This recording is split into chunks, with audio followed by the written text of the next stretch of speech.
Kang. Oke, sudah terrecord. Terima kasih Mas Aidil dan teman-teman. Izin saya mulai untuk sesi pertama kita. Assalamualaikum warahmatullahi wabarakatuh. Salam wabarakatuh. Ya. Makasih banyak Mas Aidil dan teman-teman semua atas kesempatannya di siang hari ini. Saya Alfi dari Mitra Data Lab akan menjalankan proyek bareng tim Berani Bisnis selama beberapa pertemuan ke depan. Insya Allah total pertemuan kita ada 8 pertemuan dengan jadwal yang telah ditetapkan. Nanti jika ada perubahan jadwal atau waktu yang sekiranya teman-teman perlu adjust gitu atau Mas Edil perlu adjust, feel free untuk disampaikan ya Mas. Iya, baik Mbak Alfi. Sama di share aja Mbak, apa namanya nanti jadwalnya ke grup. Jadwalnya. Ya, ha, ha. Oke, siap Mas Aidil. Oke, sebelum saya mulai, mungkin saya perkenankan dulu untuk Mas Aidil memberikan konteks ke teman-teman semua tentang proyek kita yang baru berjalan ini dan harapan dari Mas Aidil terhadap proyek ini apa untuk teman-teman tim Berani Bisnis. Silakan Mas Aidil. Ya, makasih Mbak Alfi.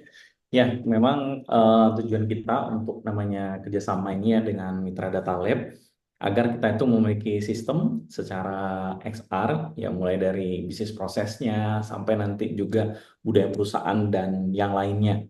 Dan berharap nih teman-teman semua juga belajar semua karena ini nggak hanya HRD karena ini penting untuk jika teman-teman nanti ke depan akan jadi leader di Berani Bisnis. Seperti itu, Mbak Alfi. Ya, oke. Harapannya ke depannya ketika perusahaan terus bertumbuh semakin pesat, timnya makin banyak, sistemnya juga rapih gitu ya Mas yang ada di internal. Ya, insya Allah, Mbak Alfi. Oke. Baik, Mas Aidil, izin saya share screen ya Mas. Silakan, Mbak. Oh, punten. Oh, Oh, dikasih itu, Kang Ari, ya aksesnya. akses ke host.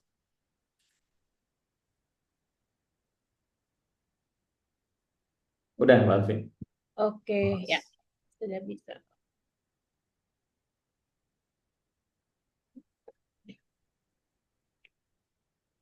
Oke, izin saya mulai. Bismillahirrahmanirrahim. Teman-teman, hari ini kita akan belajar tentang bisnis proses dan onboarding. Untuk bisnis proses, kita di sesi pertama ini belum banyak untuk ngomongin tentang apa aja yang teman-teman kerjain dan bagaimana ngebentuk flow-nya. Ini akan ada di sesi kedua, sekalian kita nge-review. Tapi harapannya di pertemuan pertama ini kita bisa dapat gambaran kenapa sih bisnis proses itu penting dan bagaimana kita perlu mengetahui sebagai HR, sebagai calon leader untuk bisa menjalankan bisnis proses itu secara utuh. Nggak hanya kita aja yang mengerti, tapi semua orang di tim member kita itu dapat mengerti. Harapannya bisa dapat membantu proses pekerjaan sehingga tercapainya target perusahaan. Nah, sebelum kita mulai sesinya, izinkan saya perkenalkan diri dulu agar nanti kalau kita bertemu secara offline, mungkin ketemu di jalan sama teman-teman semua bisa saling menyapa ya. Uh, Perkenalkan, nama saya Nur Alfiah. Teman-teman bisa panggil saya Alfi. Saat ini saya memiliki professional experience yang lagi saya jalanin saat ini adalah Mitra Data Lab yang alhamdulillah udah berjalan sekitar 1 tahun, yang mana Mitra Data Lab saat ini memiliki fokus sebagai konsultan di bidang data dan juga people management.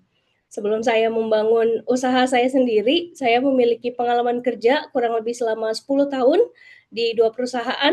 Yang pertama OLX Indonesia, yang pertama Quantum Business International. Ini adalah perusahaan konsultan leadership. Dulu saya mengawali karir sebagai programmer, terus pernah menjadi personal assistant dari business ownernya. Lalu selain itu di perusahaan kedua saya yaitu OLX Indonesia yang saat ini bergabung dengan Astra, saya memiliki beberapa pengalaman khususnya di operation excellence, proses dan sales excellence, dan juga terakhir sebagai pricing dan business analytics.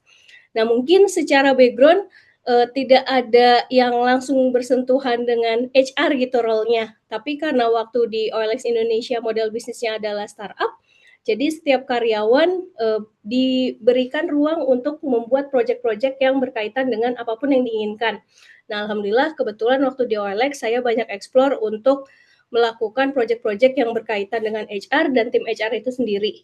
Jadi selama beberapa tahun terakhir di OLX, saya banyak membuat program people development. Dari situlah keilmuan HR saya pelajari. Nah, selain pengalaman profesional, saya juga memiliki pengalaman non profesional atau yang saat ini saya jalanin secara NGO gitu.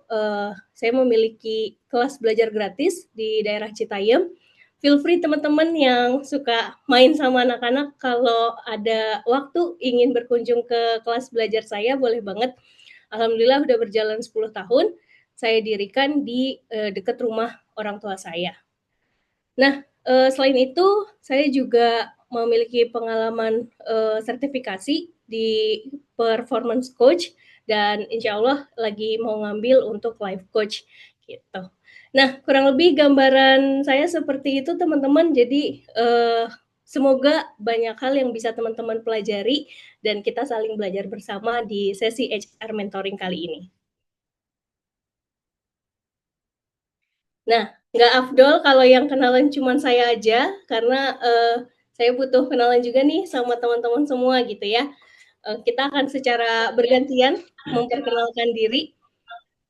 Mungkin dari Mas Aidil ingin memperkenalkan dan timnya saat ini berapa banyak dan harapannya nanti punya tim berapa banyak Mas Aidil. Iya, makasih Mbak Alfi. Ya, memang kalau saat ini kita sekitar berapa ya kita ya? Bertujuh ya, 7 orang. Ya, kita 7 orang. Ada beberapa timnya juga. Ada yang di HRD itu Pak Bobby, yaitu di kreatif Kang Ari. Terus berikutnya di supervisor itu ada nama Kang Geni ya. Berikutnya ada tim keuangan. Terus berikutnya eh, CS sama sosial media spesialis. Tapi sosial media spesialis saat ini masih jadi CS dulu karena memang timnya masih belum lagi dalam proses perekrutan. Ya, untuk ini sendiri kita belum ada ya. Maksudnya target berapa orangnya dan segala macam itu belum ada. Ya. Nah, silakan nih berikutnya siapa nih? Teman-teman, mengenalkan diri. Bang Bobi dulu dah. Halo, selamat siang Mbak. Saya Bobi, Ya. sebagai HRD di Brandi Business Group. Kerjaan saya ya sebagai rekrutmen, hiring, tes, interview, dan segala macamnya. Saya baru bergabung di sini sekitar berjalan 2 bulan. Terima kasih. Oke, baik Mas Bobi. Kalau boleh tahu saat ini Mas Bobi boleh disebutkan juga ya sudah berkeluarga atau belum, terus tinggal di mana dan sebelumnya pengalaman kerjanya berapa tahun dari habis lulus sekolah? Kalau saya tinggalnya di Cimanggu. Oh, oke. Ya kebetulan sudah menikah sih untuk saat Untuk ini. sebelum di Berani Bisnis sempat Hmm. kerja berapa tahun Mas pengalaman sebelumnya? Kalau untuk kerja sebelumnya ada sekitar dari zaman kuliah mungkin 16 ya hitungannya ya. Wah, Sampai 16 sekarang. tahun. Ya sambil kuliah waktu itu sih. Kalau untuk HR-nya sendiri ada di 1, 2, 3, sekitar 4 perusahaan sama sekarang. Oke. Sebelumnya sebelum HR apa Mas pekerjaannya? Oh ada admin, ada staff legal, ada juga pernah jadi marketing juga, sales juga pernah. Oke, Oke. sudah mencicipi berbagai role hingga akhirnya sekarang ada di role HR ya, Mas Bobi? Ya, karena kebetulan saya lulusan hukum juga kan. Oh, oke. Oke, keren keren. Thank you Mas Bobi atas Iya, perkenalannya. sama-sama. Silakan selanjutnya mungkin Ari. dari Mas Ari.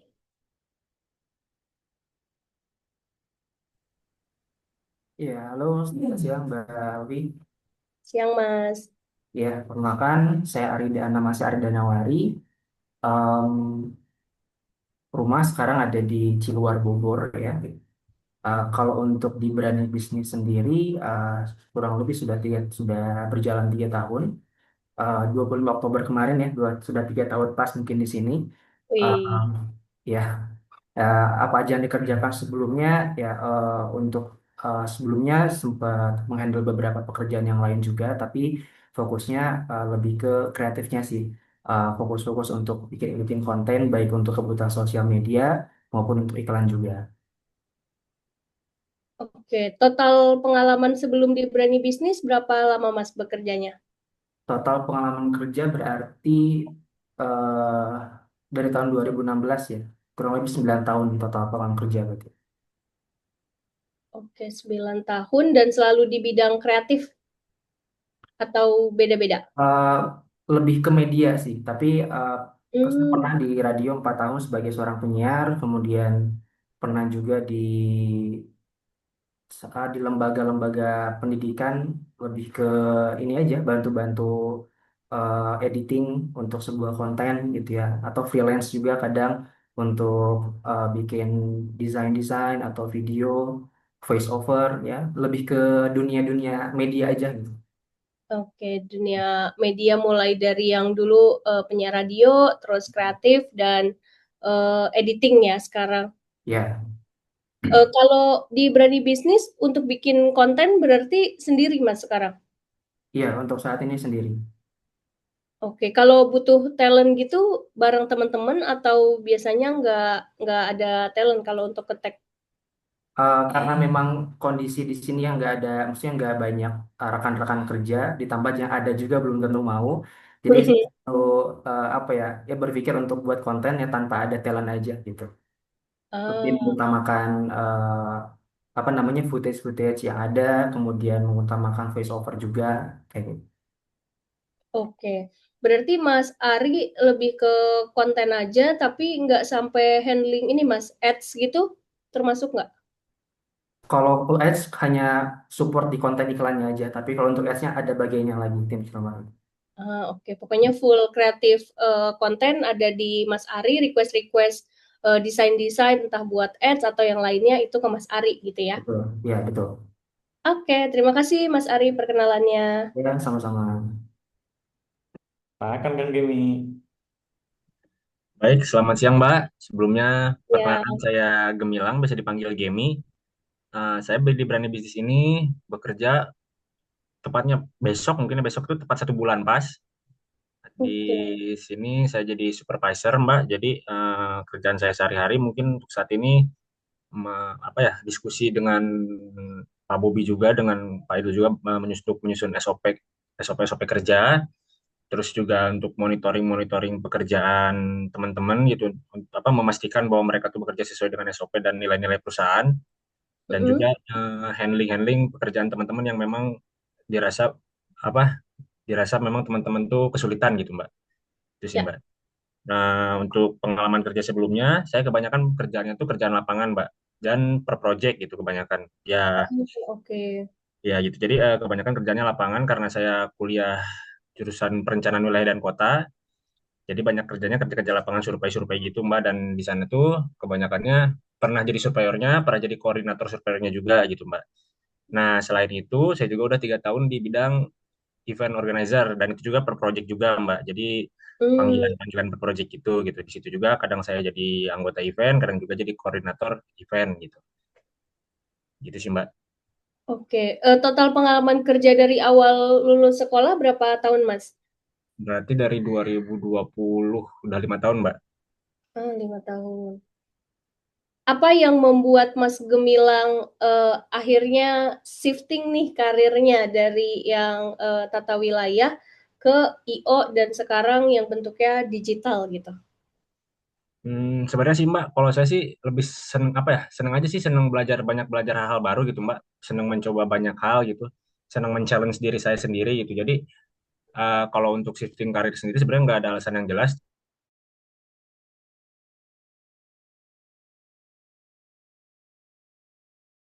Berani untuk mencoba hal baru dan mempelajarinya ya.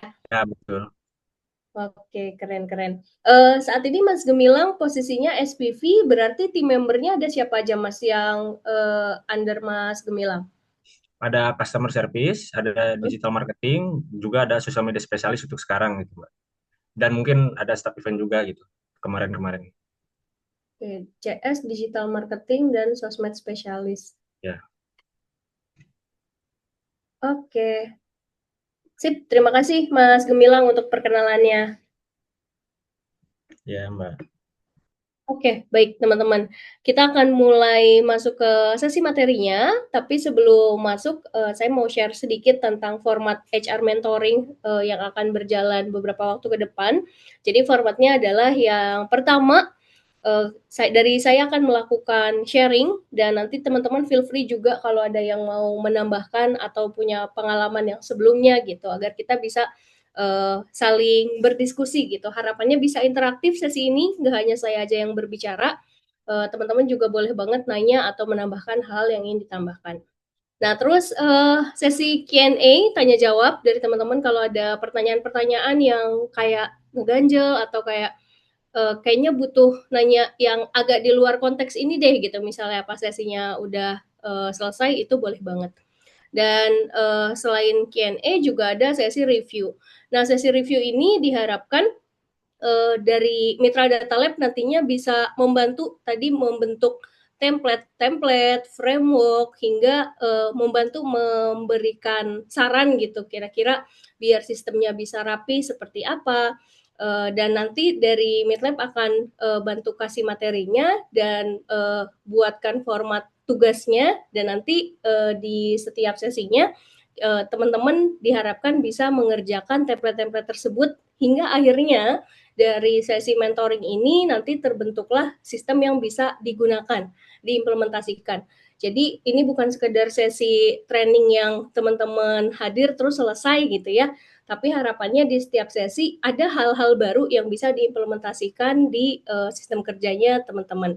Dan nanti di tengah-tengah materi pun agar bisa punya gambaran yang lebih jelas terhadap sistem yang udah saat ini berjalan dan bisa dikombinasikan dengan baik atau dibuat dengan baik template atau frameworknya, ada kemungkinan saya juga nanya-nanya gitu ya ke teman-teman. Kayak kemarin sebelumnya lewat chat saya sempat nanya ke Mas Bobi, kayak kalau sekarang ada karyawan baru, sistemnya kayak gimana? Ada onboarding atau enggak? Target kerjanya seperti apa gitu. Dan nanti mungkin ada hal-hal lain yang butuh saya clarify gitu. Karena kebetulan ini project pertama kita kan ya teman-teman, jadi saya belum tahu banyak tentang berani bisnis. Jadi diharapkan sesinya interaktif dan saling sharing. Oke,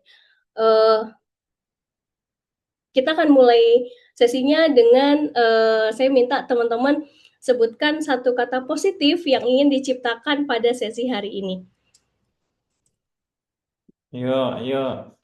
Silakan dari Mas Bobi dulu. Satu kata positif yang ingin diciptakan di sesi hari ini apa nih, Mas? Sukses. Sukses, mantap. Siap mengerjakan hal-hal baru nih kayaknya Mas Bobi. Oke, Mas Ari?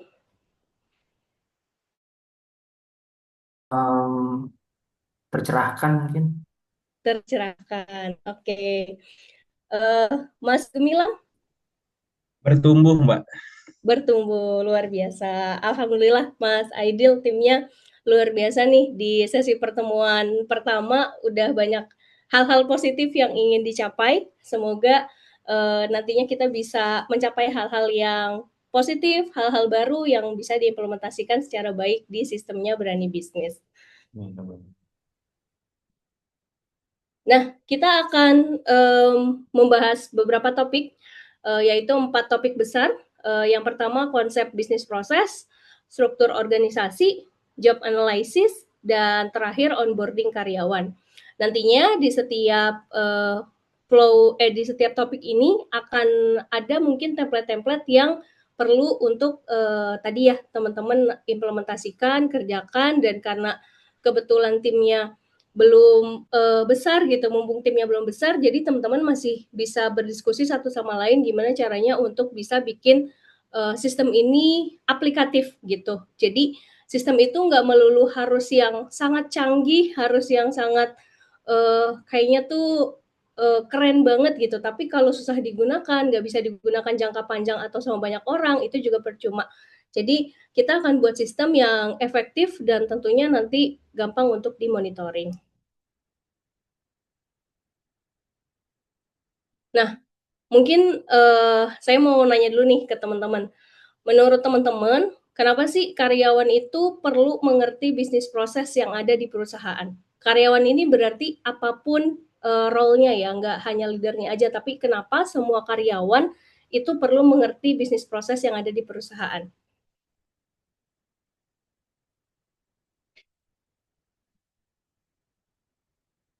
Ada yang mau sharing? Menurut teman-teman kenapa?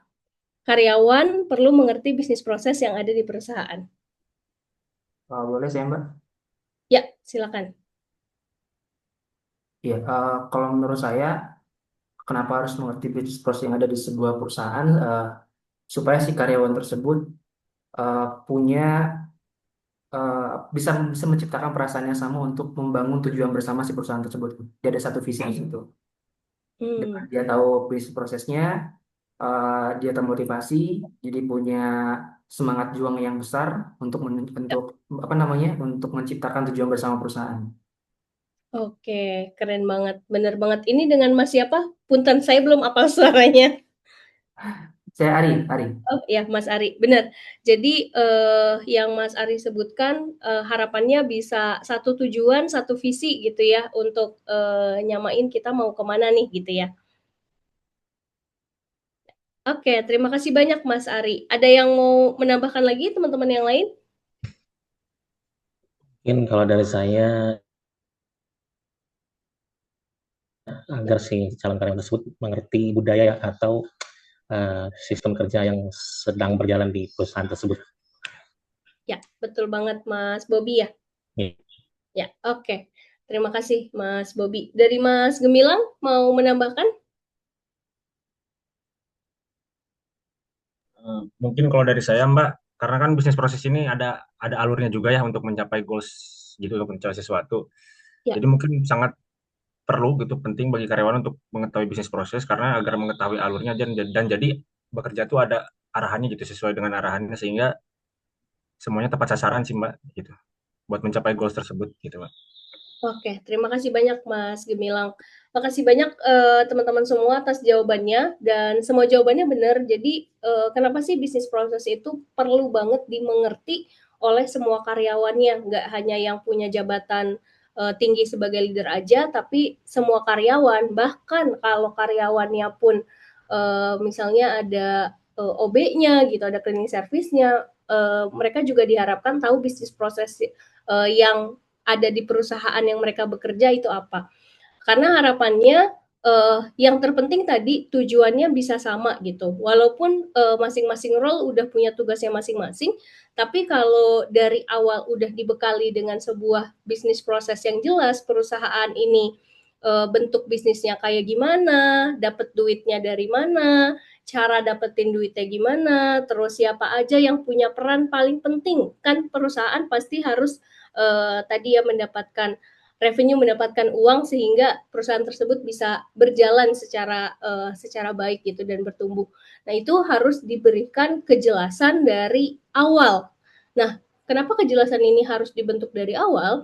Agar karyawan tahu betul bahwa saat dia bekerja, dia tuh mendukung apa sih gitu. Jadi walaupun mungkin kerjaannya hanya misalnya sebagai admin gitu, bales-balesin chat. Nah, tapi dia tahu betul saat dia balesin chat, dia berkontribusi akan tercapainya sebuah tujuan si perusahaan ini. Tujuan perusahaannya apa? Nah, macam-macam tergantung tadi setiap perusahaannya itu atau misalnya di Berani Bisnis tujuan perusahaannya misalnya menjual kelas-kelas training, setiap ada kelas training selalu laku kelasnya. Nah, itu perlu disampaikan sejak awal dan sebaiknya dibentuk dalam sebuah nantinya kita akan belajar tentang bisnis proses yang utuh gitu ya, tapi nggak di pertemuan kali ini, tapi di pertemuan kedua. Nah, mungkin tadi saya sempat notice Mas Gemilang sempat bilang bahwa di Berani Bisnis, Mas Gemilang sebagai SPV coba untuk mengarahkan timnya agar bekerja sesuai SOP. gitu. Nah, SOP di sini bentuknya seperti apa Mas kalau boleh tahu?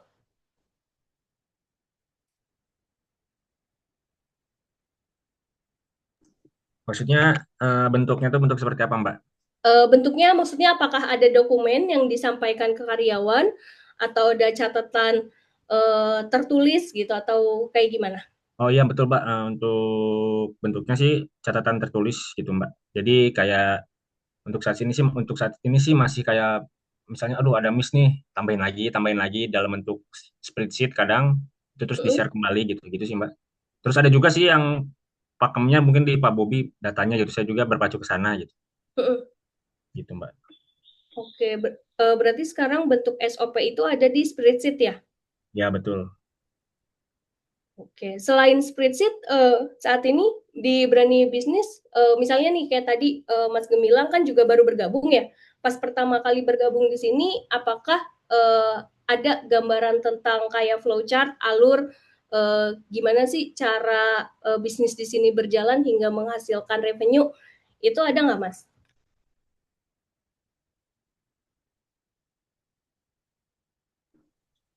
Boleh diulang nggak, Mbak? Maaf, sinyal saya Oh jelek. iya, kan Mas Gemilang juga kebetulan di sini baru 1 bulan ya. Ya, Nah, betul. saat pertama kali bergabung, apakah Mas Gemilang pernah gitu di-share, diberikan data terkait flowchart atau alur proses bisnis yang ada di perusahaan saat ini? Gimana caranya menghasilkan revenue lah gitu?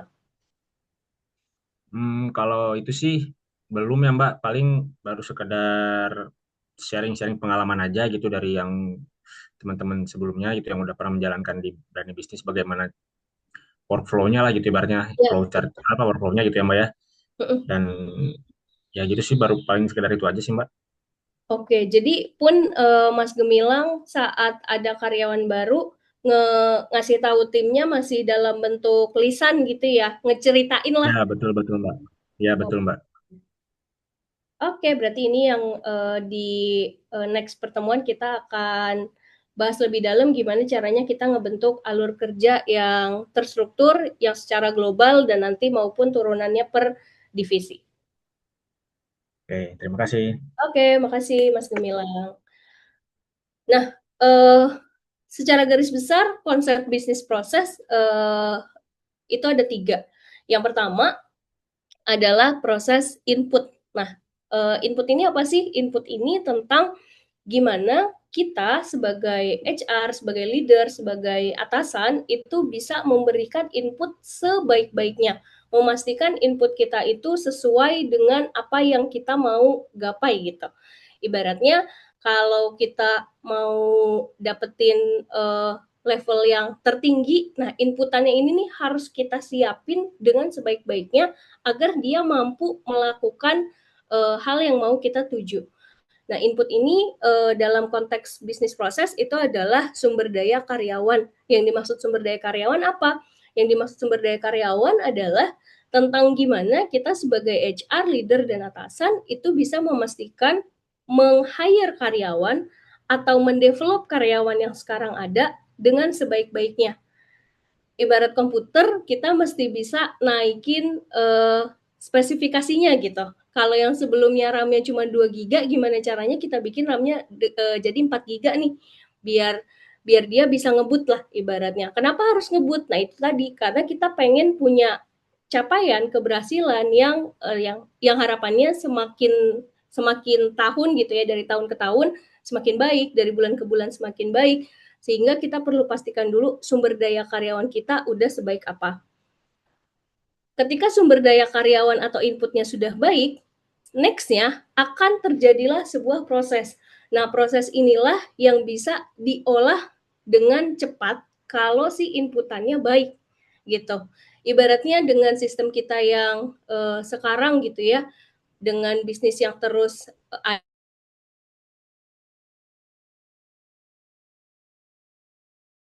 misalnya atau kompetitor bisa ngejual sesuatu dengan jauh lebih murah sehingga customer punya banyak pembanding. Gimana caranya kita mau bisa adaptif kalau misalnya si sumber daya karyawan tadi nggak bisa diajak ngebut. Jadi pastikan dulu sumber daya karyawannya bagus, setelah itu kita masuk ke tahap proses. Nah, tahap proses ini adalah tentang gimana kita bisa ngebentuk aktivitas kerja kita, sistem yang kita gunakan itu baik. Jadi bukan hanya sekedar ngasih tugas, nggak hanya sekedar ya udah deh pakai aplikasi ini aja, tapi kita sebagai HR, sebagai atasan juga mesti memastikan cara kita memberikan pekerjaan, cara kita memilih sistem yang mau digunakan itu juga bisa terus adaptif. Jadi kita ibaratnya nggak kegerus sama zaman lah kayak gitu. Nah, ketika input sudah dibuat, proses sudah berjalan, selanjutnya akan ada hasil atau output. Nah, ini yang kaitannya adalah target perusahaan. Harapannya ketika prosesnya tadi sudah berjalan dengan benar, ada standarnya, SOP-nya, terus untuk menilai karyawan bagus apa enggak, ada KPI-nya, performance manajemennya jalan. Setelah itu output-nya bisa dilihat dari target perusahaan yang berhasil, yang sesuai kayak gitu. Jadi perlu dipastikan saat kita mau memulai bisnis proses kita bisa smooth, bisa berhasil, pastikan dari inputnya tadi oke. Ketika inputnya oke, misalnya hire karyawannya bagus, proses kita juga bagus, nggak asal nilai oh kamu bagus kamu jelek, tapi ada standarnya, ada indikatornya, dan tahu kapan sih kita dinilai, karyawan itu dinilai, sehingga karyawan pun akan nyaman menjalankan prosesnya. Nah, insya Allah nantinya hasil atau output itu bisa sesuai dengan yang ditargetkan oleh perusahaan. Nah, jadi di sesi berikutnya kita akan bahas lebih dalam tentang flowchart, tapi sebelum ke situ, di hari ini kita akan banyak ngomongin tentang standar membuat si proses kerja ini bisa berjalan baik, terutama jika ada karyawan baru. Kayak gitu. Dari slide ini ada yang mau ditanyain dulu dari teman-teman?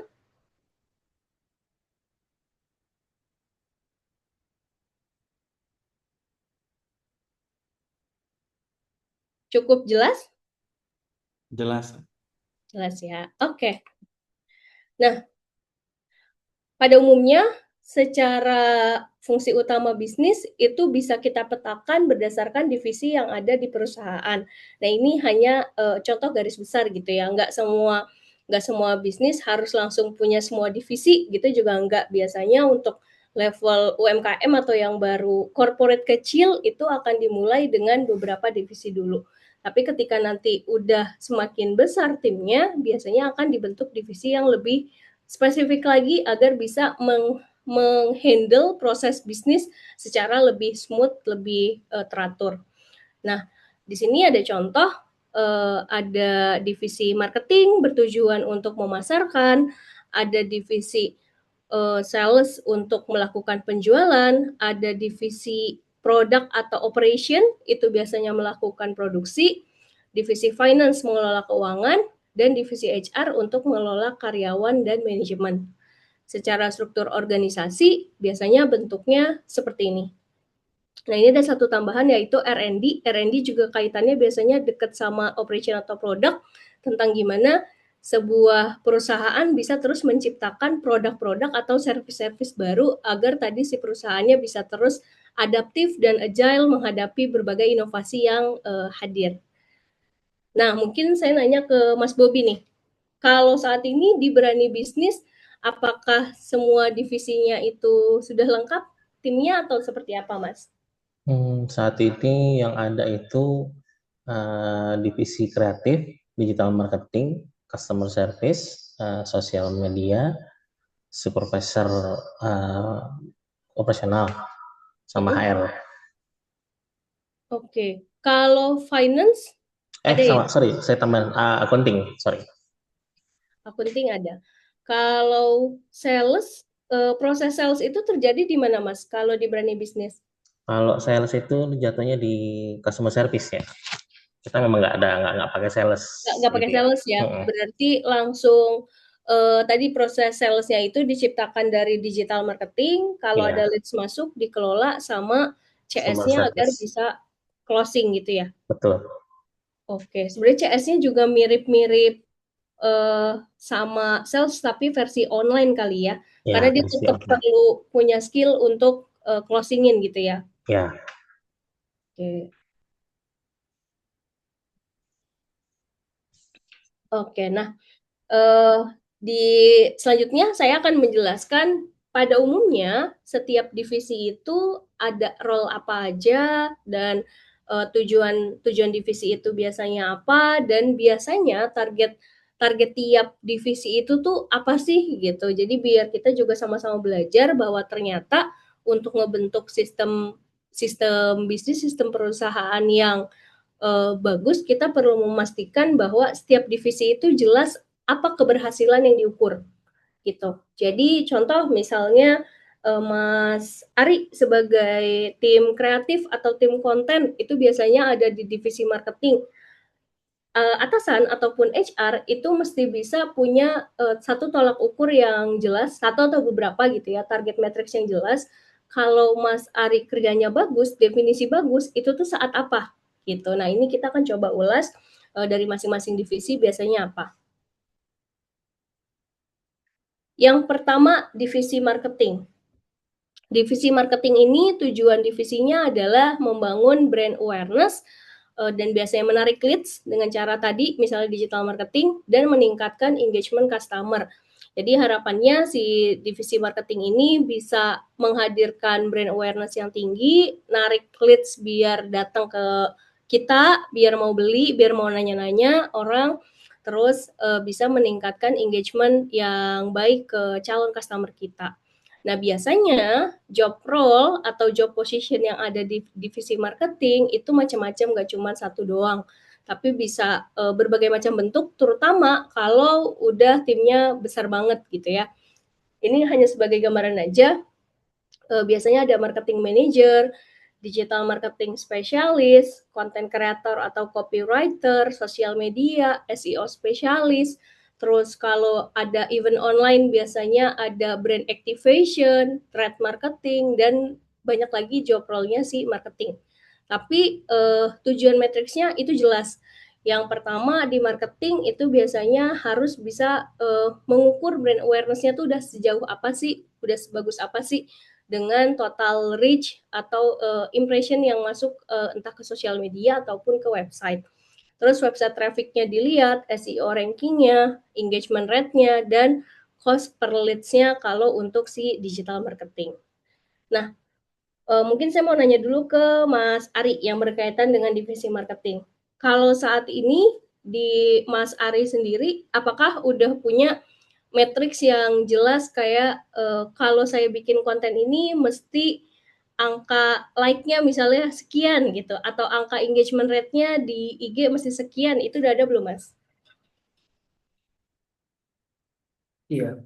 Uh, untuk selama ini paling target pribadi ya Mbak ya. Untuk kebutuhan sosial media, kalau misalkan kita upload konten baik dalam bentuk video ataupun carousel, post gitu. Target minimal untuk Reels video itu pada saat itu mungkin sampai saat ini juga adalah 1.000 untuk views-nya. Minimal 1.000 views. Uh, Oke. Kemudian untuk like, saya sebenarnya udah buat sih sebenarnya Mbak untuk KPI saya sendiri kayak untuk per konten tuh minimal like-nya berapa. Cuma saya agak lupa harus dilihat dulu. Oke, jadi masih target pribadinya Mas Ari gitu ya, belum Betul. ada ditetapkan oleh perusahaan harus sekian kayak gitu ya. Iya. Mungkin nanti kalau boleh bisa saya kirimkan apa yang sudah saya buat job desk SOP yang saya buat dan juga target saya pribadi nanti di chatnya atau gimana Mbak? Nah, itu nanti kita ada pembahasan tentang job analysis sambil kita Oh, breakdown bareng-bareng dan kalau udah ada boleh di-share di sesi ini juga. Biar sekalian nanti ada Mas Aidil, kira-kira dari Mas Aidil kalau mau langsung review juga boleh banget gitu. Oke, berarti saat ini kalau dari Mas Ari sifatnya punya catatan pribadi, tapi belum pernah disahkan gitu ya atau ditetapkan kayak harus sekian gitu. Kalau punya konten atau dalam sebulan minimal ada yang viral gitu, misalnya harus ada yang 10.000 view minimal satu gitu, belum ada ya. iya. Oke, sejauh ini konten yang dibuat rata-rata view-nya berapa Mas? Berkisar masih ratusan sih. Mm-mm. Oke, masih ratusan. Ratusan ribuan. Paling banyak mungkin yang kasih 1.000 2.000 atau 4.000. Pernah Oke. ada konten satu viral tapi udah lama banget itu. Oke, dan kalau untuk di marketing sendiri atau di tim konten itu ada target setiap minggu wajib berapa postingan yang naik atau enggak, Mas? Untuk sosial medianya atau untuk Ya, sosial media. minimal satu hari satu upload satu konten sih minimal. Oke, satu hari satu ya. Itu yang harus selalu dikerjain dan kalau nggak dikerjain biasanya dari atasan atau Mas Aidil pasti akan nge-reach out Mas Ari pasti ya. Ya. Oke, oke, siap. Thank you Mas Ari untuk penjelasannya. Nah, selanjutnya divisi sales. Divisi sales ini ya tentu bertujuan untuk menghasilkan revenue melalui penjualan produk atau jasa dan mungkin kalau di sini yang bisa disebut divisi sales kurang lebih si CS itu. Tapi itu nanti perlu didiskusikan lagi bareng HR apakah CS itu sebenarnya masuk ke sales atau enggak karena kaitannya kalau memang CS ini masuk ke harus bisa closing sekian, itu harusnya bisa disebut dengan sales gitu. Nah, di job role-nya divisi sales itu biasanya macam-macam. Ada sales manager, account eksekutif, business development eksekutif, dan juga customer relationship manager. Matriksnya yang biasanya perlu dilihat adalah target revenue, jumlah deal atau closing, sales pipeline, conversion rate, customer acquisition cost dan retention atau upselling rate dari total transaksi yang saat ini ada. Nah, mungkin pertanyaan saya ke Mas Gemilang. Kalau dari Mas Gemilang sendiri, untuk CS yang saat ini ada, selain nge-handle chat kan perlu dilihat closing rate-nya sekian persen gitu, atau pipeline-nya seperti apa. Berapa yang ngechat, berapa yang udah di follow up, berapa yang udah deal, itu tuh bentuknya ada datanya di track atau seperti apa Mas dari SPV monitoringnya? Iya Mbak, jadi kalau untuk saat ini sih, kalau dari data-data saya pribadi yang saya pegang itu kalau CS ini tuh lebih ke apa namanya, berapa jumlah chat yang masuk dan berapa jumlah yang misalnya misalnya dalam waktu dari jam 8 pagi sampai jam 12 siang Mbak.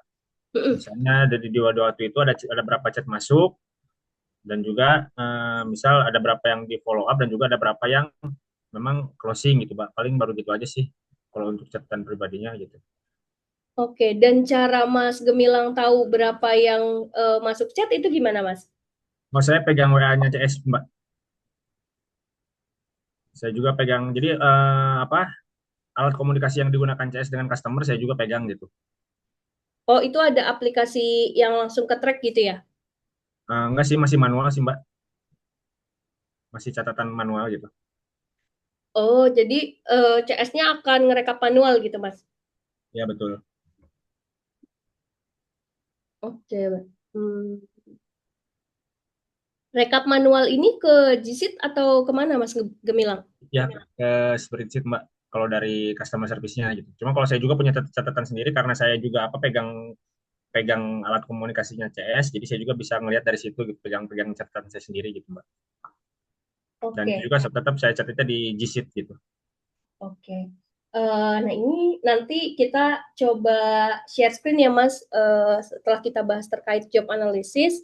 Tadi untuk Mas Ari coba share screen terkait SOP pribadinya, terus dari Mas Gemilang coba di share screen terkait rekap manual sama GSIT-nya ya. Oke. Oke, biar kita tahu kira-kira nanti untuk bisa nge-track semua hal ini secara baik gitu untuk bisa dimonitoring, bisa efektifnya dengan cara seperti apa dan ini nanti akan berkaitan dengan sesi materi kita yang mau bahas terkait KPI dan target perusahaan. Oke. Selanjutnya divisi operation.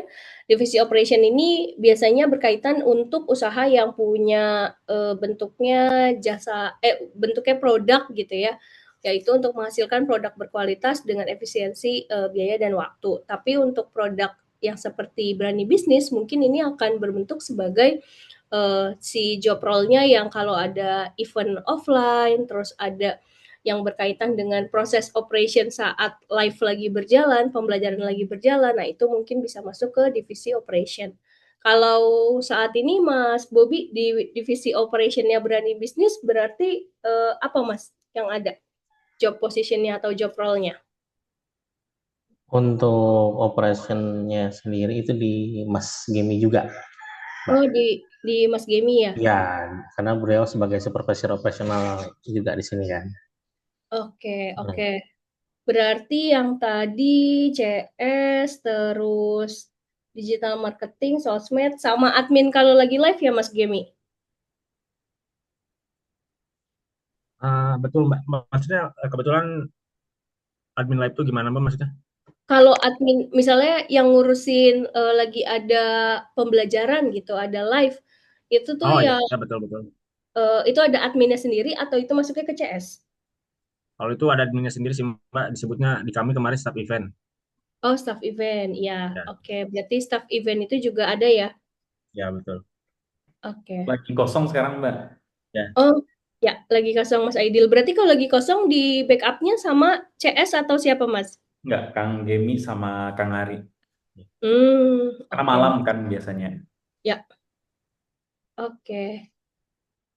Nah, ini divisi operation yang bertujuan memastikan setiap produk atau jasa yang dikeluarkan itu bisa diterima dengan baik oleh customer, terdelivery kualitasnya secara baik dan efisien secara biaya dan waktu gitu. Jadi gimana caranya bisa menggunakan tools-tools yang efektif.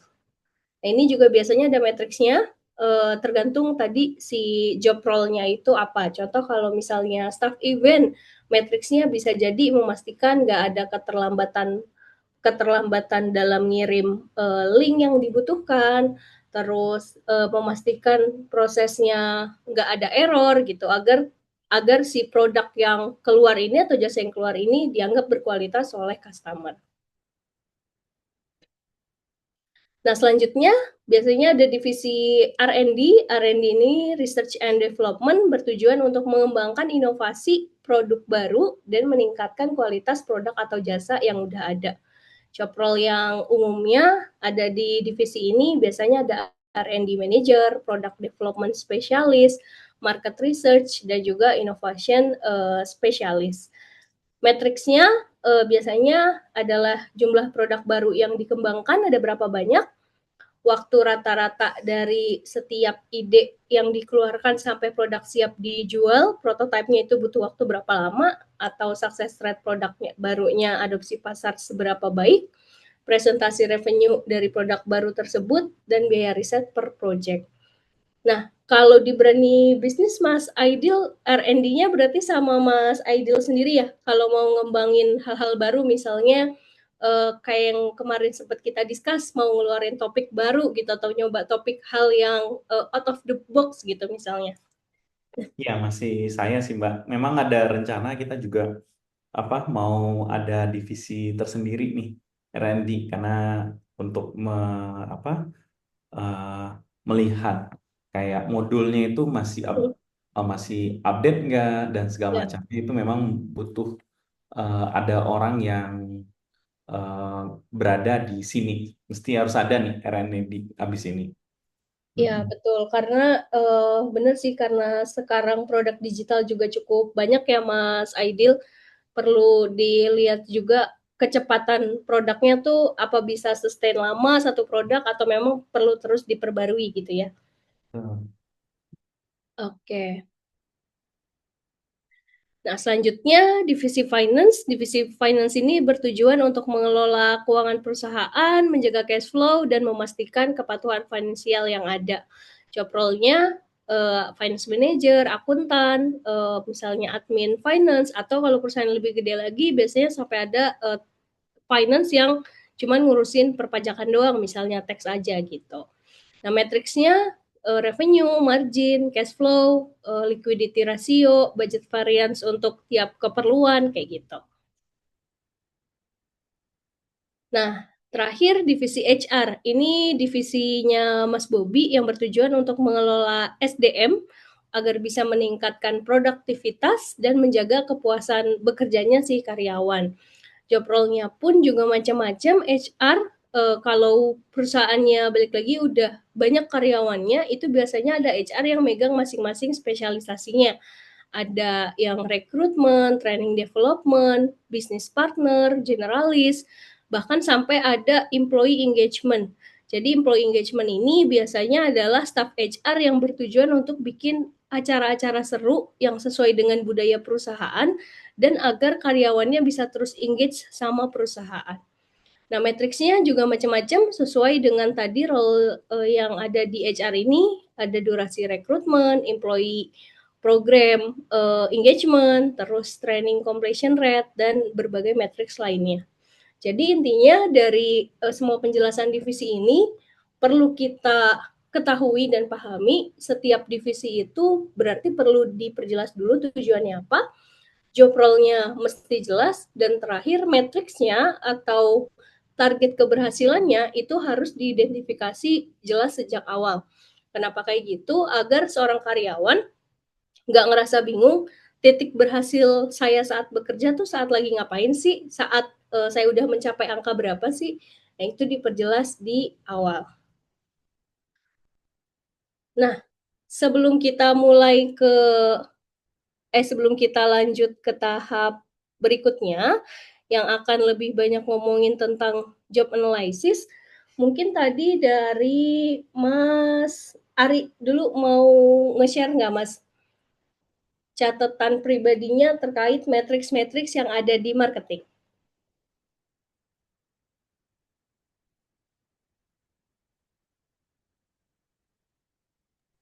Kita ya, Mbak ya. Ya,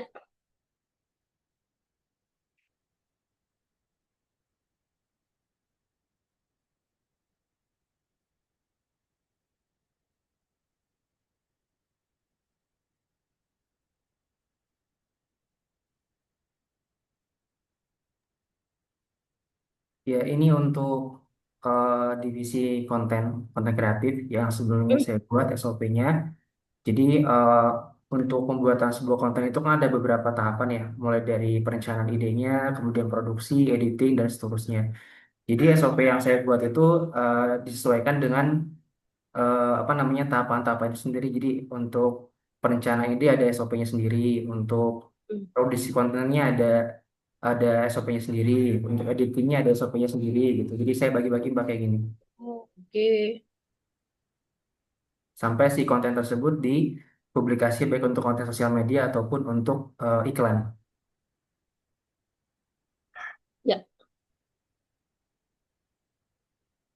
oke. Ini untuk SOP-nya ya, berarti untuk Ya, setiap step itu apa yang harus dikerjain dan tools-nya pakai apa? betul seperti itu.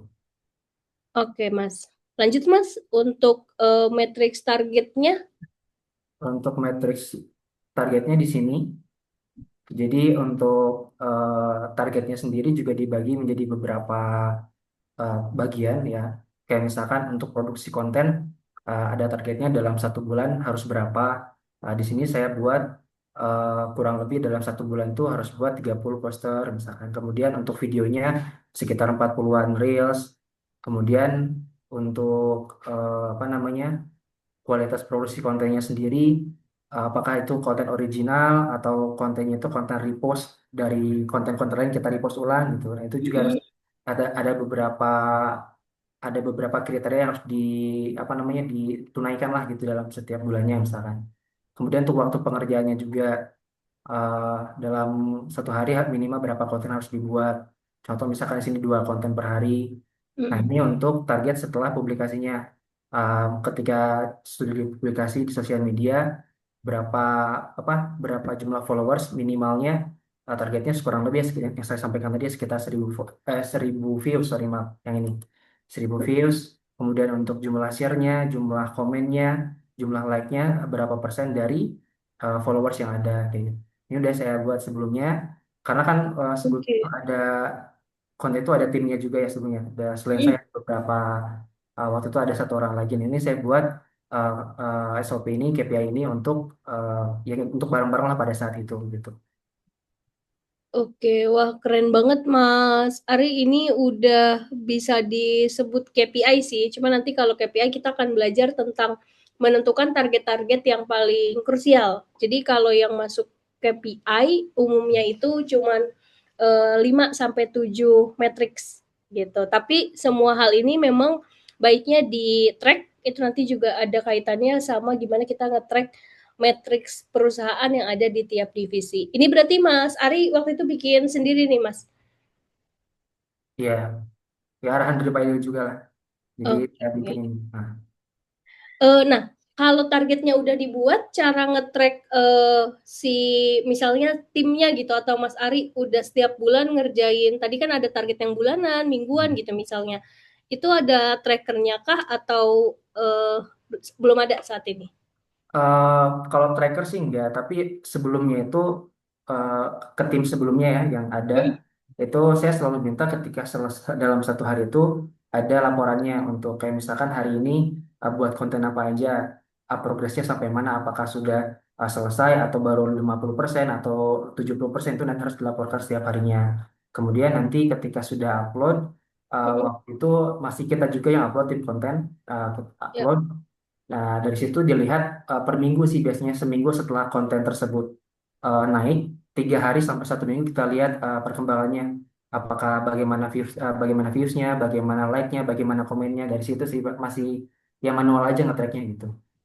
Masih manual ya. Jadi controlling Mas Ari kalau punya tim masih manual di laporan harian ya. Ya, Oke. Oke, Mas Ari, ada yang mau ditambahin lagi dari Mas Ari? ya cukup ini sharing aja sampai sama itu. Ya. Oke, terima kasih Mas Ari.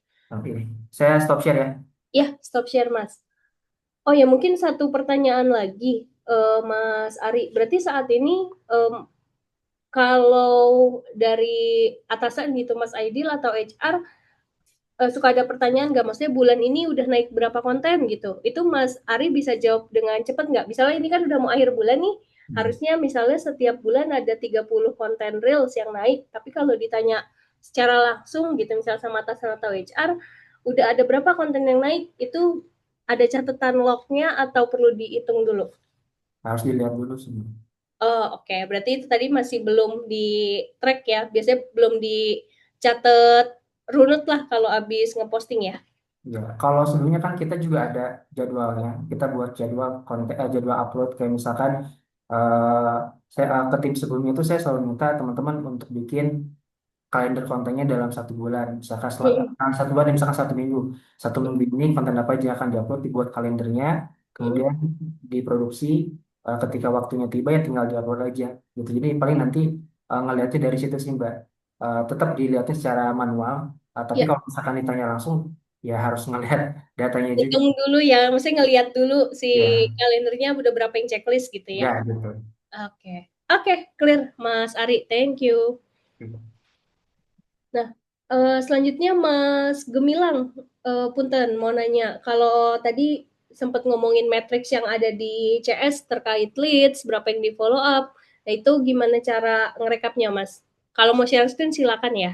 Nah, kalau itu sih Mbak, karena Mm, sekarang juga sebetulnya masih apa ya, masih trial error cari cara yang paling tepat gimana sih gitu sebetulnya kan, masalah tracking itu saya juga masih, ya maksudnya masih banyak masukan juga dari Pak Idil, gini aja bikinnya, Kang Kang Gemilang bikinnya gini gini gini gini gitu, dan saya juga masih mengimplementasikan hal tersebut gitu Mbak.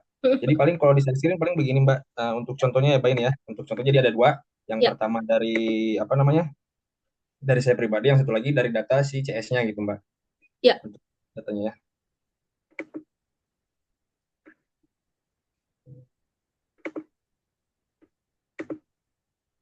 Ini udah ke share belum Mbak? Ya, udah. Nah, jadi kan misal ini nama-nama CS-nya nih Mbak. Nah, Mm, jumlah call atau chat masuknya tuh di sini itu tuh dilihat dari misalnya ini per 2 jam nih. Jadi per satu ini tuh misal per 2 jam Mbak. Yang 34 ini per 2 jam. Nah, ini tuh jumlah customer yang langsung membayar tanpa perlu follow up ketika dia chat CS tuh langsung closing gitu Mbak. mm, Nah, ini untuk itu yang apa, misalnya dia tuh apa, baru hasil follow up-nya CS lah gitu buat ke closing tuh ya. nanti ditulis di sini gitu. dan ini jumlah terselesaikan dalam 2 jam berapa banyak. Lalu di sini tuh ada rentang waktu membalasnya. Jadi di sini tuh rentang waktu membalasnya tuh eh, apakah di bawah 5 menit atau di atas 5 menit dari CS ke customer gitu, Mbak. Oke. Selanjutnya ini tuh jadi ada, karena kan diwajibkan untuk update status WhatsApp CS tuh satu hari minimal 3 konten yang naik gitu di story WhatsApp. Nah itu saya catat juga gitu, apakah sudah update story WhatsApp atau belum. Kalaupun ada kendala nanti saya tanyakan, saya catat di sini. Lalu di sini di akhir ada catatan supervisornya gitu yang nanti di-sharekan gitu. Gitu sih, Mbak.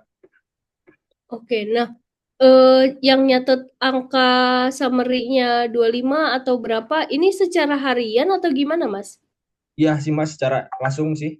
Jadi misal per 2 jam saya hitung satu-satu berapa yang masuk, berapa yang terselesaikan, langsung saya catat gitu, Mbak. Oke. Ini ini untuk satu hari aja atau akumulasi berapa hari gitu, Mas? Si Oh, jadi angka-angka ini. masih masih per 2 jam aja, Mbak. Jadi satu hari, jadi dihitungnya kan misal satu hari 8 jam, per Mm. 2 jam, per 2 jam, per 2 jam gitu. Nanti dihitung satu hari full berapa, nanti di akhir juga ada berapa gitu. Misalnya per hari atau per minggu, nanti ke depannya pengennya gitu sih, Mbak. Nah, misalnya kayak sekarang nih, total satu hari ada 50 chat yang terselesaikan. Nah, Oke. angka 50 itu disimpan di suatu file lagi atau ya besok ditiban aja dengan angka yang baru berarti 50 Untuk 50-nya. untuk maksudnya dipisahkan, jadi yang hari ini, yang besok gitu, Mbak. Misalnya hari ini terselesaikannya 50, Heeh. besok juga berarti datanya beda lagi gitu, bukan pakai data yang hari ini, gitu. Nggak ditiban jadi gitu. Oke, nah angka 50 yang hari ini akan dicatat di tracker lainnya, Mas? File lainnya?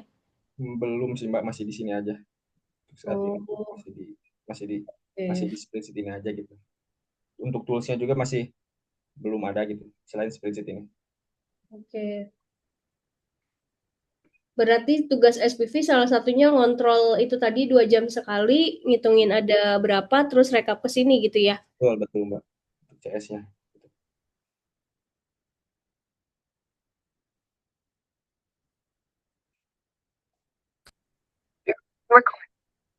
Punten, punten. Tadi saya keluar Zoom meetingnya. Mas Gemilang, kalau misalnya dari Mas Aidil mau nanya gitu, di 1 minggu yang lalu total chat yang masuk berapa? Itu cara jawabnya dari data mana, Mas? Kalau sejauh ini masih dari data CS-nya sih, Mbak. Jadi kan CS ada datanya. Mm-mm. Nah, dari data CS sih saya lihatnya, Mbak.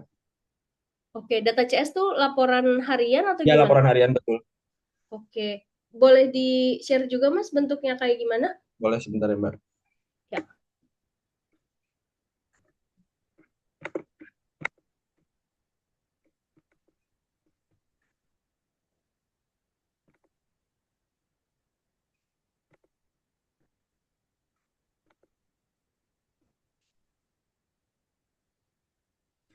Ya, ini Mbak untuk data harian CS-nya.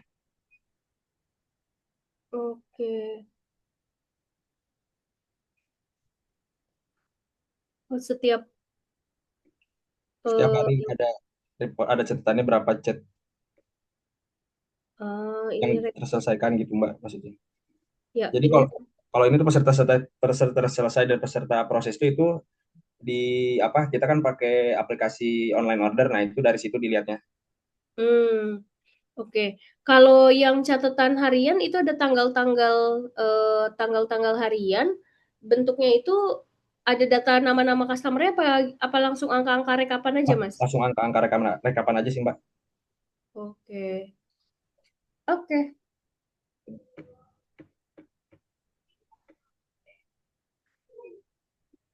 Berarti walaupun teman-teman udah punya angka rekapannya sendiri, tapi dari SPV tiap 2 jam sekali tadi masih perlu ngecekin gitu ya, Mas? Ya, betul sih. Sebenarnya lagi ngecekinnya, yang dikhawatirkan tuh slow responnya sih, Mbak, makanya ngecekin tuh. Oh, oke. Ya, Karena tadi punya target untuk mesti bales kalau bisa kurang dari 5 menit gitu ya. betul, betul, Mbak. Gitu. Ah, ya. Oke, siap.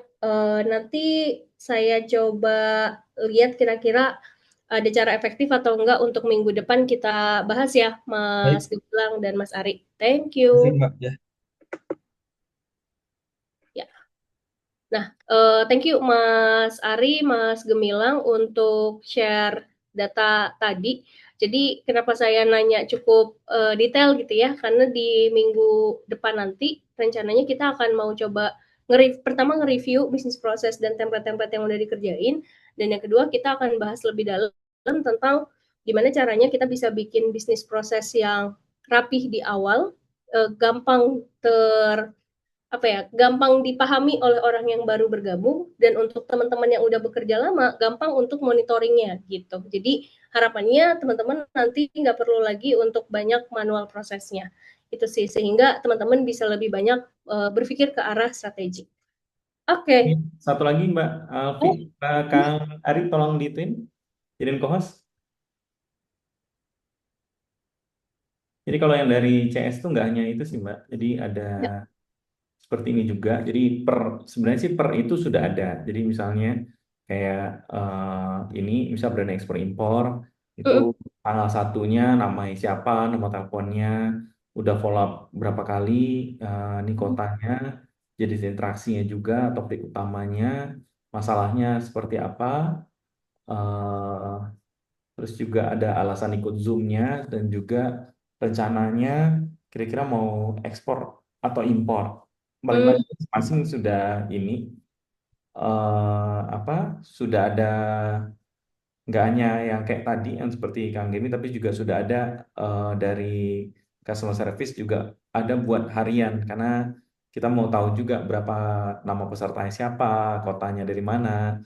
Tapi memang belum, kalau misal dia kosong ini orangnya nggak ada balas sama sekali. Oke. Jadi setiap ada leads yang masuk ke customer service, teman-teman akan rekap gitu ya, Mas Aidil? Wajib rekap sih, karena memang untuk melihat ini, tapi ini kan masih belum kelihatan misalnya adalah follow up udah berapa kali ini, karena kita masih, jadi gini Mbak, jadi kemarin itu kita ada, selama ini kan memang itu tugas si customer service itu sampai follow up. Pas kemarin itu kita coba ya udah, karena jadi mereka ini nggak ada ngelakuin follow up sih sebenarnya si customer service ini. Makanya nih ada follow up ini cuma follow up pertama. Jadi secara bisnis prosesnya sendiri di customer service nih belum sebenarnya. Mestinya kan dia bagaimana cara follow up-nya, berikutnya seperti apa, itu belum. Karena kita biasanya sih selama ini kan saya nyerahin ke teman-teman yang pernah jadi customer service untuk kira-kira kalau follow up kedua seperti apa, ketiga, keempat, segala macam. Tapi yang dilakuin itu sampai saat ini mereka cuma baru melakukan ini, sebenarnya bukan, kalau yang pertama ini sebenarnya ini ada yang salah juga sebenarnya. Ini mestinya bukan follow up pertama. Follow up itu kan dilakukan setelah namanya melakukan interaksi pertama. Ini salah nih berarti ini secara pelaporan nih salah ya. Karena ini bukan follow up pertama dong. Ya, berarti nol di sini sebenarnya. Follow up itu kan berarti kalau follow up pertama berarti sudah melakukan namanya interaksi, habis itu dia melakukan namanya mungkin misalnya sore ngingatin lagi, Mbak, Kak, jadi bagaimana dengan pembayarannya dan segala macamnya, atau bagaimana kapan transfernya, itu kan baru pola pertama ya. Kalau ini yang terjadi di sini ini belum sebenarnya Mbak Alfi. Jadi belum dilakuin sampai follow up semestinya. Itu mestinya ada miss di sana kemarin itu adalah karena dari kita kemarin bilang bahwa ini bukan sales gitu, tapi saya bilang sebenarnya ini sales sebenarnya, karena dia harus ada bertanggung jawab terhadap closing rate ya. Closing rate, dan makanya kenapa bulan ini drop banget ya, karena itu yang terjadi, karena si customer service hanya melakukan ya kalau ada orang tanya baru dilakukan respon, padahal kan dia itu posisi dia harusnya kan hunter ya. Hunter itu dia pemburu sebenarnya, bukan sebagai orang yang pasif ya. Dan itu makanya kita minta Mbak Alfi juga untuk mengklirkan juga bahwa sebenarnya ini harusnya kerjaan dia ini sebenarnya sales gitu ibaratnya, dan ini berkaitan juga dengan kompensasinya juga, karena selama yang baru ini itu belum ada kompensasinya dari segi benefit kalau seandainya mereka bisa closing dan segala macamnya. Makanya memang baru mau diatur sih Mbak Alfi. Kalau sebelumnya kita sudah ada, ya sebelum ini kita sudah ada persentasenya, tapi waktu kemarin dibuat bahwa karena cuman balas ini nggak usah masuk ke dalam divisi sales. Jadi makanya Hmm, ini mesti di-clearkan lagi bahwa eh, ini mestinya masuk ke divisi sales sebenarnya. Jadi dia iya, harus tahu closing rate dia berapa, terus apakah dia itu efektif melakukan follow up kah atau tidak. Tapi sejauh ini masih customer service ini masih apa ya, bisa dibilang ya kalau ada orang nanya baru dijawab sih Mbak Alfi. Dan itu langsung berefek kepada performa perusahaan ya. Jadi iya. kalau bisa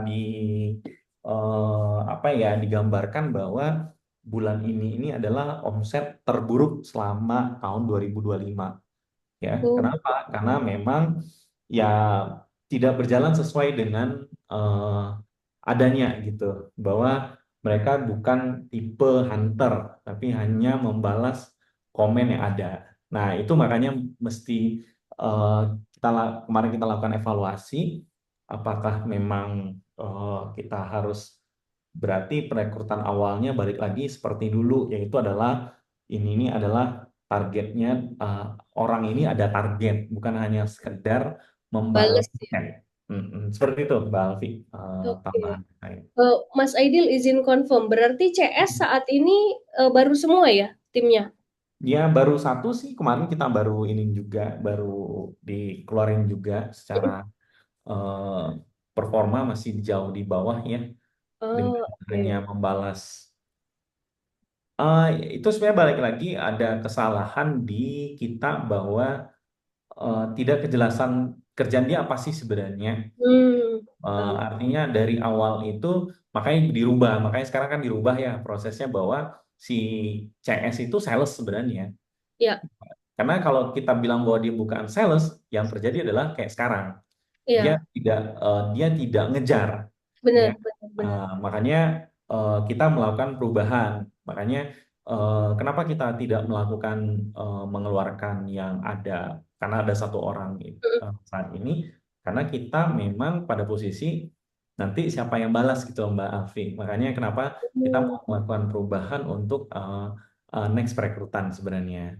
Jadi oke. mau dirubah bahwa seorang dia itu masuk di situ sales gitu, eh, customer service yang kalau dulu kita buatnya itu adalah customer service fokus penjualan. Nah, Mm-mm. jadi clear dia dulu bahwa jadi orang yang masuk di sini itu tahu bahwa mereka itu sales sebenarnya, bukan sebagai orang customer service eh, di Telkomsel gitu lah ya. Ya, Kalau ada orang komplain dia baru ada gitu.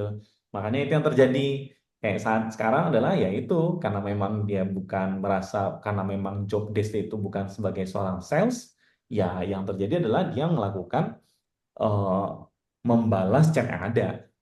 Ya salah dari kita juga.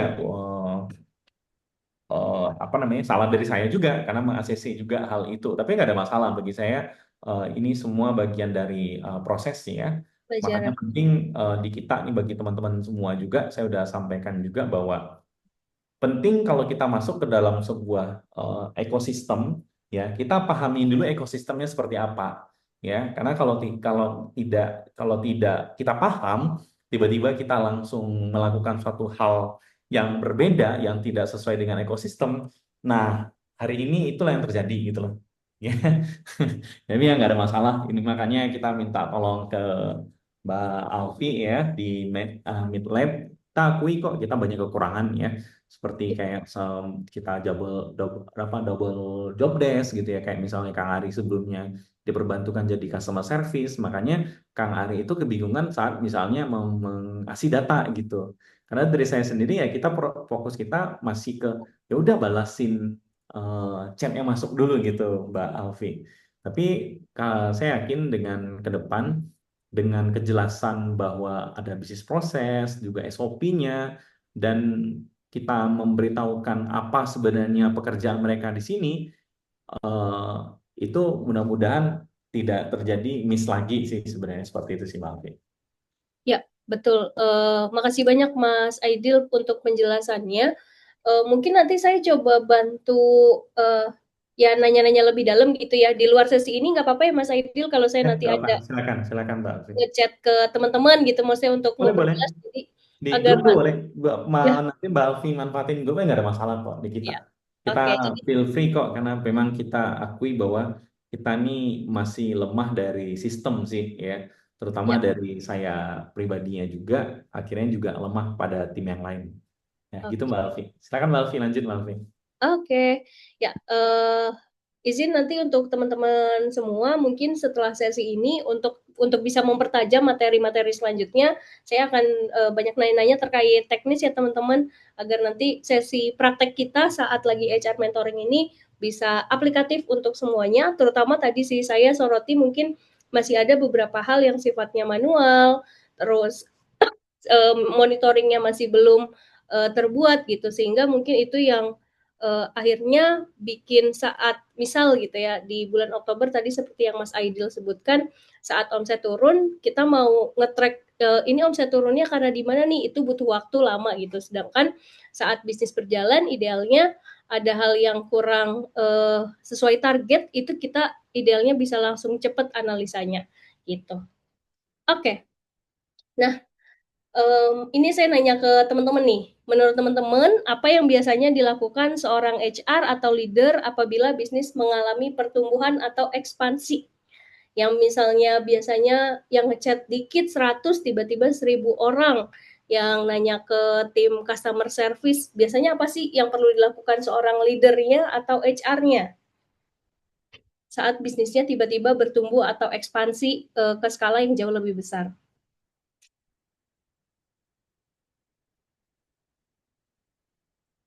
Ada yang mau coba jawab? Mas Bobi, Mas Ari atau Mas Gemilang?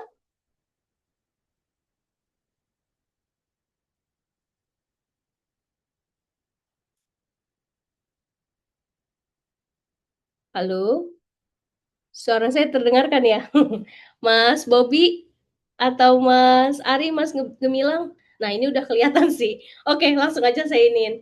Nah, jadi biasanya saat saat bisnis kita mengalami pertumbuhan atau ekspansi yang skalanya jauh lebih besar, itu perlu banget seorang HR atau leader melakukan rekrutmen. Kenapa butuh rekrutmen? Karena udah nggak bisa lagi dihandle sama orang tersebut gitu. Misal sekarang CS-nya 1, tapi saat nanti bisnisnya mau makin berkembang, kelasnya makin banyak, otomatis banyak yang ngechat gitu, makin banyak yang ngechat, itu perlu dilakukan rekrutmen. Tapi penting banget kalau sebelum kita melakukan rekrutmen, kita melakukan namanya job analysis.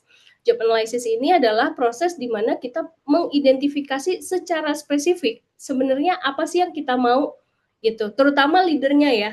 Kalau HR biasanya dapat request aja nih langsung gitu. Nah mungkin saya mau nanya dulu ke Mas Bobi yang udah 2 bulan di Berani Bisnis Mas. Biasanya proses permintaan penambahan karyawan baru ke HR briefnya kayak gimana Mas kalau boleh tahu? Kalau dari saya sih langsung dari Bapak Pak Aidil ya, untuk requestnya seperti penambahan staff event mungkin kemarin, terus staff CRM, staff CS, dan lainnya, ya itu saya kaji dulu untuk job desk-nya seperti apa ya yang akan mereka kerjakan, ini itu awalnya. Sama Oke. mungkin seperti umumnya persyaratan standar batas umur sampai berapa, terus pendidikannya apa, pengalamannya seperti apa. Ya ada standarisasinya lah yang saya saya jalankan Oke, nah itu berarti sesuai dengan permintaan. dari Pak Aidil langsung gitu ya? Ya. Oke. Nah, sini kita coba akan belajar tentang job analysis. Thank you Mas Bobi untuk jawabannya. Sama-sama. Nah, jadi job analysis itu adalah proses sistematis untuk kita mengidentifikasi atau mendeskripsikan tugas, tanggung jawab, keterampilan, pengetahuan, hingga kompetensi yang dibutuhkan untuk menjalankan suatu pekerjaan. Nah, idealnya job analysis ini terus diupdate sama HR, Mas Bobby. Jadi, HR itu perlu punya kamus saat ini di perusahaan kita, itu ada role apa aja sih namanya, gitu. Nah, ini mungkin bisa dilihat sejauh mana perusahaan itu berkembang secara adaptif. Ada beberapa perusahaan yang 6 bulan sekali aja tiba-tiba nama role-nya berubah misalnya, karena memang tiba-tiba bisnisnya shifting kayak gitu. Nah, itu perlu di-update si kamusnya. Nah, manfaat job analysis ini yang pertama membantu dalam proses rekrutmen dan seleksi karyawan yang tepat. Sangat disarankan kalau lagi ada request rekrutmen, walaupun saat ini yang request misalnya Pak Aidil langsung gitu. Dari HR perlu mengklarify yang butuh tim ini langsung dari Pak Aidil karena mau ekspansi bisnisnya, atau misalnya udah ada request nih Pak dari leadernya, misal dari Mas Gemilang atau dari Mas Ari. Nah, disarankan Mas Bobby justru melakukan interview lebih detail mau tim yang kayak gimana itu ke leadernya. Setelah tadi nanya-nanya misalnya sama Pak Aidil gitu, standarnya mau kayak gimana. Tapi habis itu perlu lakukan interview ke leadernya untuk nanya ekspektasi pekerjaannya bener kayak gini atau enggak nih gitu. Terus boleh dijelasin secara singkat atau dikasih lihat secara singkat nggak sebenarnya tujuan kerjaannya tuh ngapain sih. Nah, itu HR perlu mencari tahu sampai sedalam itu Mas gitu. Jadi pengalaman saya pun waktu lagi kerja di company sebelumnya, kalau saya mau request itu ada namanya sesi meeting sama HR buat saya ditanya-tanya sejelas-jelasnya saya butuhnya orang kayak gimana, cocoknya kerja sama orang kayak gimana, dan cara kerja saya dan tim saya saat itu kayak gimana, kayak gitu. Jadi mungkin nextnya bisa mulai dilakukan dengan cara kayak gitu agar nanti karyawan yang didapatkan itu bisa lebih tepat dan cocok sama usernya gitu.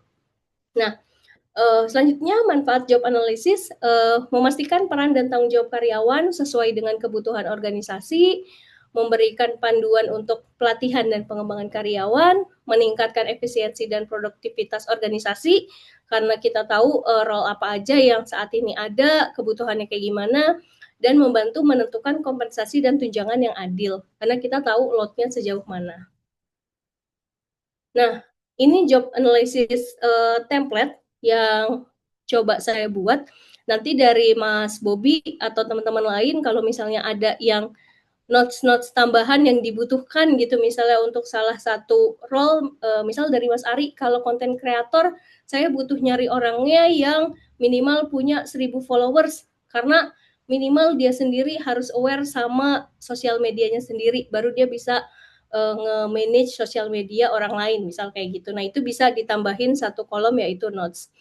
Jadi template-nya di clarify dulu job title-nya itu apa, dari divisi mana, job purpose-nya apa. Nah, job purpose ini perlu dijelaskan biasanya oleh leadernya langsung atau atasan di sini mungkin Pak Aidil untuk nyeritain tujuan si role ini hadir tuh buat apa sih di perusahaan kita gitu. Karena nggak semua role di perusahaan itu tuh sama persis kerjaannya.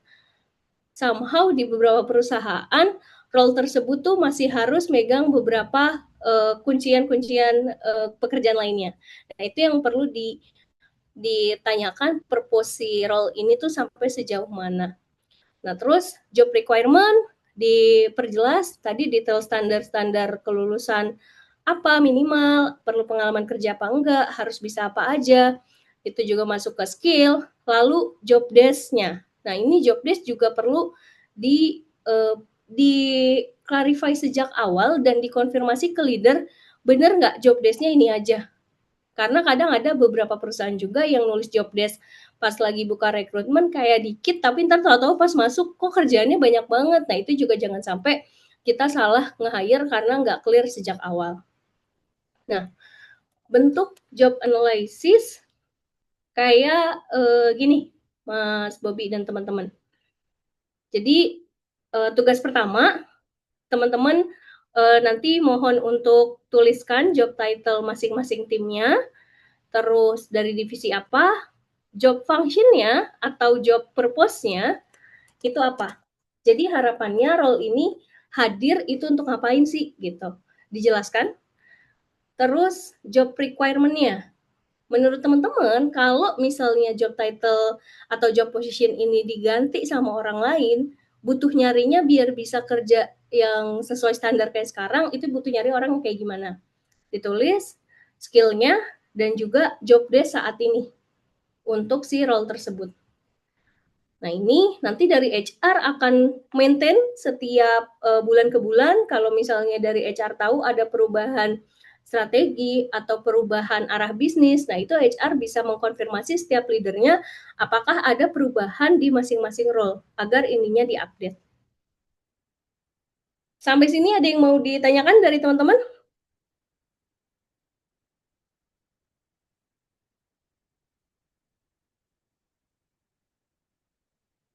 Cukup jelas, Mas Bobi, Mas Ari, Mas Gemi? Jelas. Jelas ya? Oke, jadi nanti mohon dikerjakan job title yang atau job position yang ada di timnya masing-masing, dilengkapi, terus kalau misalnya udah selesai boleh kabarin saya di grup ya. Nggak harus hari ini banget, karena kebetulan pertemuan kedua kita juga masih ada di minggu depan. Oke.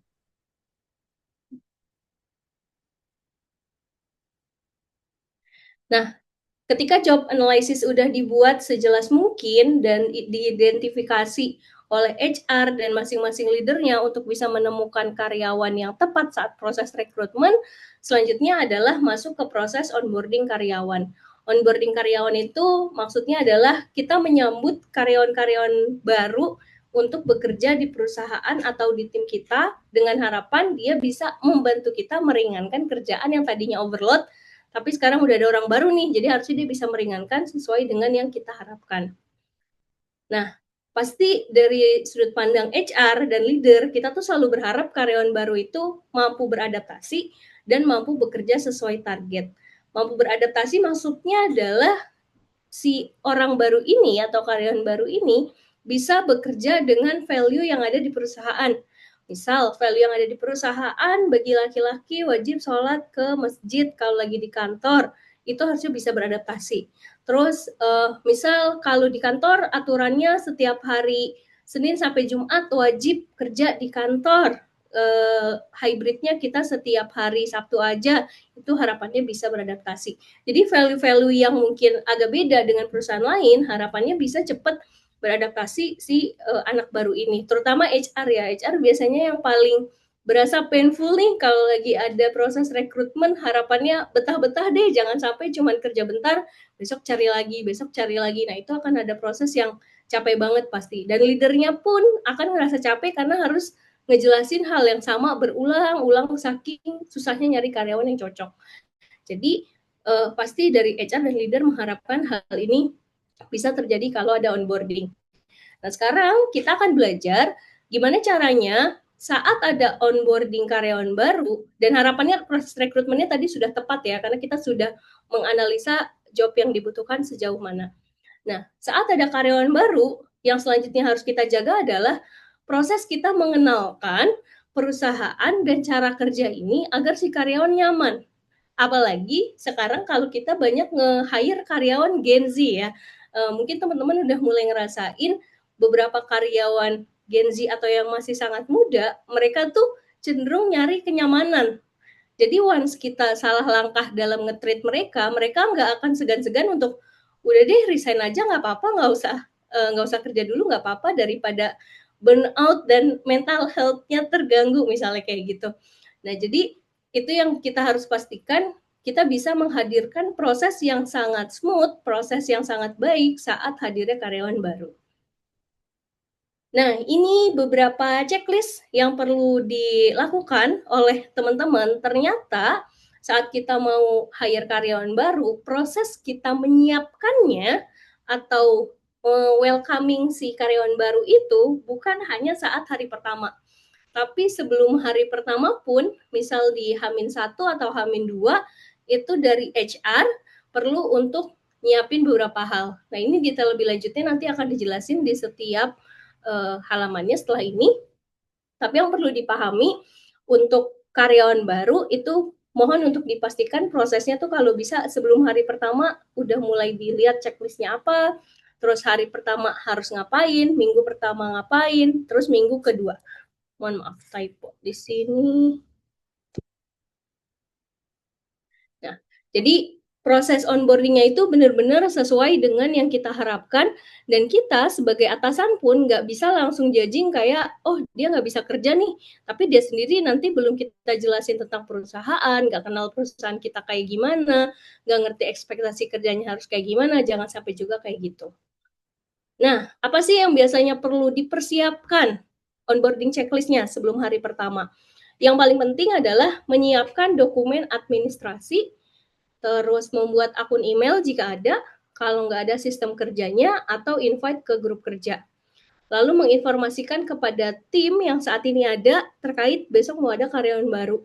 Ini juga biasanya penting agar saat karyawan barunya datang ke kantor, dia nggak dianggap stranger sama orang lain. Karena teman-teman yang lain juga udah pada paham bahwa hari ini akan kedatangan orang baru nih, kayak gitu.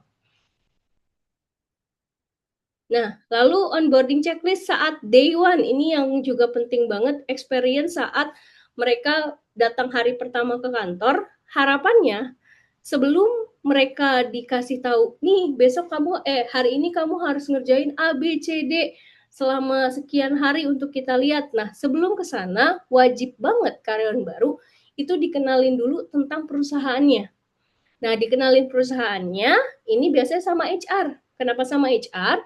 Karena HR yang tahu tentang budaya, yang tahu tentang program-program dan hak kewajibannya si karyawan baru, dan yang tahu tentang perusahaan ini nih sekarang berkembangnya seperti apa, jangka panjangnya kayak gimana. Jadi ibaratnya kayak mimpinya perusahaan itu biasanya dititipkan lewat tim HR. Nah, jadi sebelum ke leadernya, itu harapannya bisa diajak diskusi dulu sama HR-nya.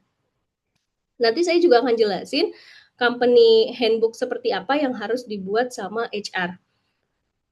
Nah, terus setelah diajak kenalan tentang perusahaan, budayanya seperti apa, cara kerja di sini gimana, selanjutnya adalah penjelasan training 14 hari. Ini koreksi kalau saya salah ya, Mas Bobi dan teman-teman. Jadi saat ini kalau ada karyawan baru, terakhir saya dapat informasi dari Mas Bobi, itu bentuknya di training dulu 14 hari gitu ya? Maaf, kurang lebih kita ngelihat masa dia dari awal masuk sampai masa masuk sambil berjalan hasilnya itu selama kurang lebih 14 hari. Seperti apa evaluasinya? Oke, tapi udah beneran ditetepin 14 hari atau bisa tiba-tiba di tengah di-cut gitu, Mas? Kalau misalkan dalam waktu 14 hari memang tidak sesuai sih ya, sesuai dengan starting kontrak training yang saya berikan aja Mbak. Yang situ tercatat jika memang tidak sesuai dengan apa yang kita harapkan, ya kita berhak untuk langsung cut off gitu. Oke, kontrak trainingnya saat ini tertulis 14 hari berarti? Ya, kurang lebih kalau di situ saya tulis untuk masa trainingnya itu dalam sebulan, tapi untuk cut off-nya sendiri kita lihat evaluasinya itu dalam jangka waktu 2 minggu atau 14 hari. Oke. Boleh di-share nggak, Mas, bentuk suratnya seperti apa? Sebentar. Oke, sambil Mas Bobi cari ya filenya. Oke, karena ini akan cukup krusial untuk kita menjelaskan sebenarnya masa training di perusahaan kita untuk kita nentuin lanjut jadi karyawan apa enggak tuh berapa lama. Kalau misalnya kita awalnya bilang misalnya 14 hari tapi baru 5 hari tiba-tiba kita cut gitu, apalagi cutnya misalnya nggak jelas standarnya apa gitu, atau dari awal si karyawan nggak dikasih tahu harus merhatiin yang mana aja, itu akan bikin perusahaan kita dianggap nggak profesional gitu. Jadi jangan sampai juga walaupun kita sebenarnya ngerasa karyawan bisa dicari dari mana aja gitu, atau karyawan bisa datang dari mana aja karena banyak yang lagi nyari kerjaan, tapi jangan sampai juga kita menghadirkan experience yang kurang profesional, apalagi yang nggak baik. Jadi akadnya biar sama-sama enak, kita sama-sama butuh antara karyawan dan juga perusahaannya. Nah, terus di hari pertama wajib banget dari HR ataupun leadernya memberikan pengenalan dan short discussion ke seluruh karyawan. Apalagi saat ini karyawannya masih bisa berkumpul di satu kantor yang sama. Jadi harapannya si karyawan baru ini udah bisa langsung kenalan sama semuanya. Ibaratnya besok dia memulai hari keduanya atau minggu pertamanya itu lebih enjoy karena udah kenal sama semuanya. Nah, di minggu pertama pastiin leader itu udah bisa ngenalin alur kerja dan SOP divisi atau role-nya. Kayak tadi misalnya contoh punya Mas Ari tuh udah bagus banget.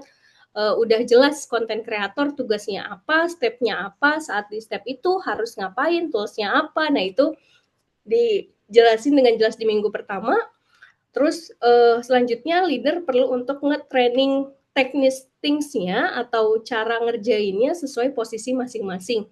Entah sistem kerjanya, tools-nya, template kerjanya, terus misal kayak CS tadi, CS setiap harinya kamu tuh harus buka 3 file ini ya, 3 file ini nih harus jelas, file A apa, file B apa, file C apa. Itu harus dijelasin secara jelas agar mereka bisa melalui minggu pertamanya dengan baik gitu.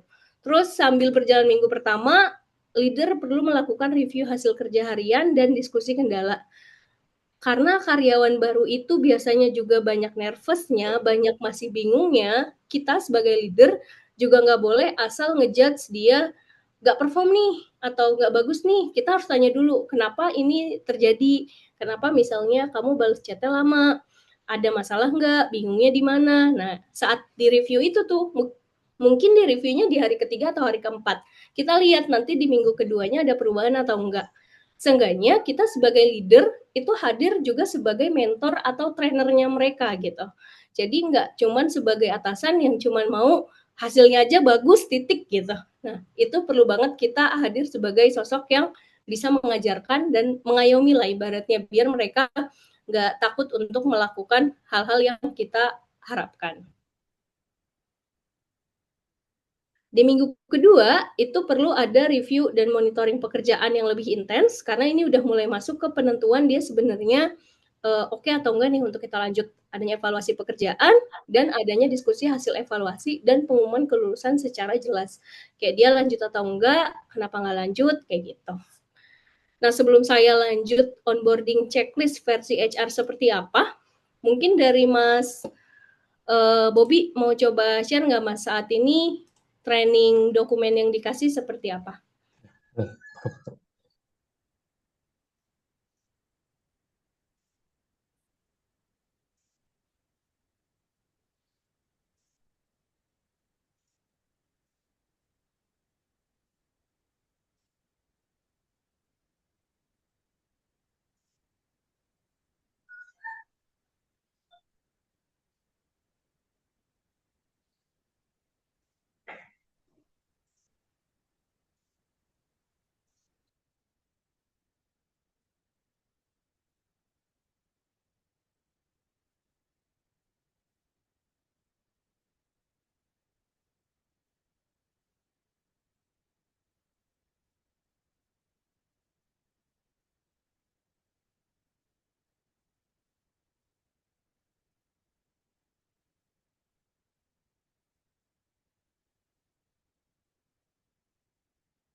Ya, Mas Bobby masih di mute suaranya punten.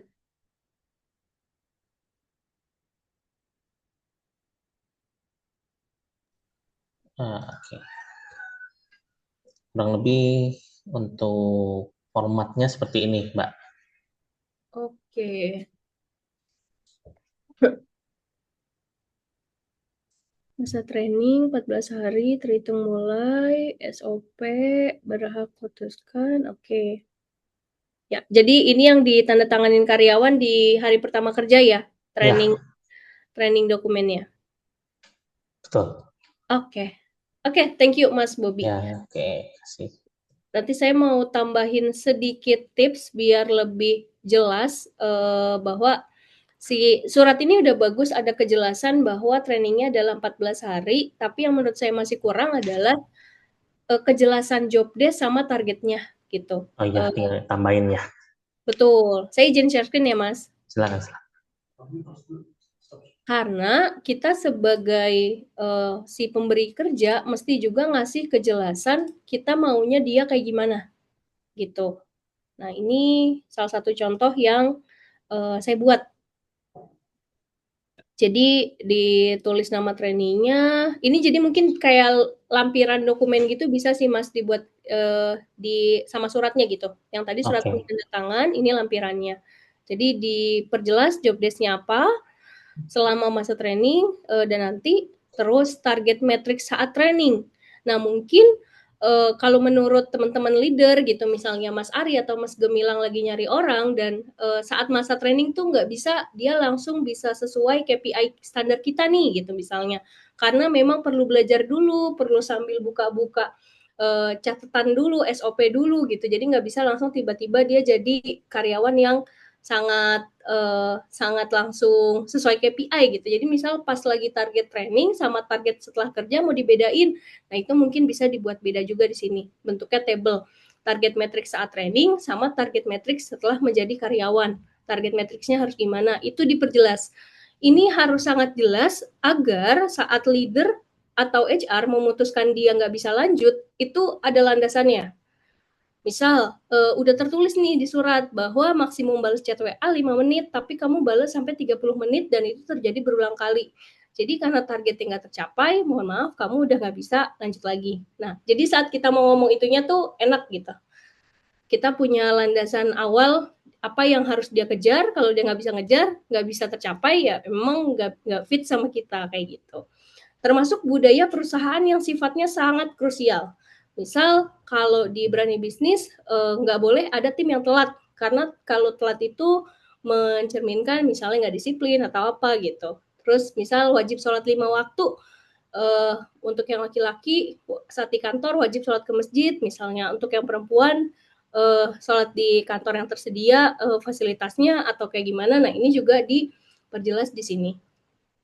Jadi mereka akan tahu saat menandatangani surat kontrak yang tadi, yang training 14 hari, itu mereka lagi harus ngejaga apa sih indikatornya, itu kelihatan jelas. Karena kita perjelas di awal. Jadi itu tadi fungsinya HR mesti ngobrol sampai ke level leadernya untuk bisa memperjelas di poin ini, Mas Bobby. Ya, ya Mbak.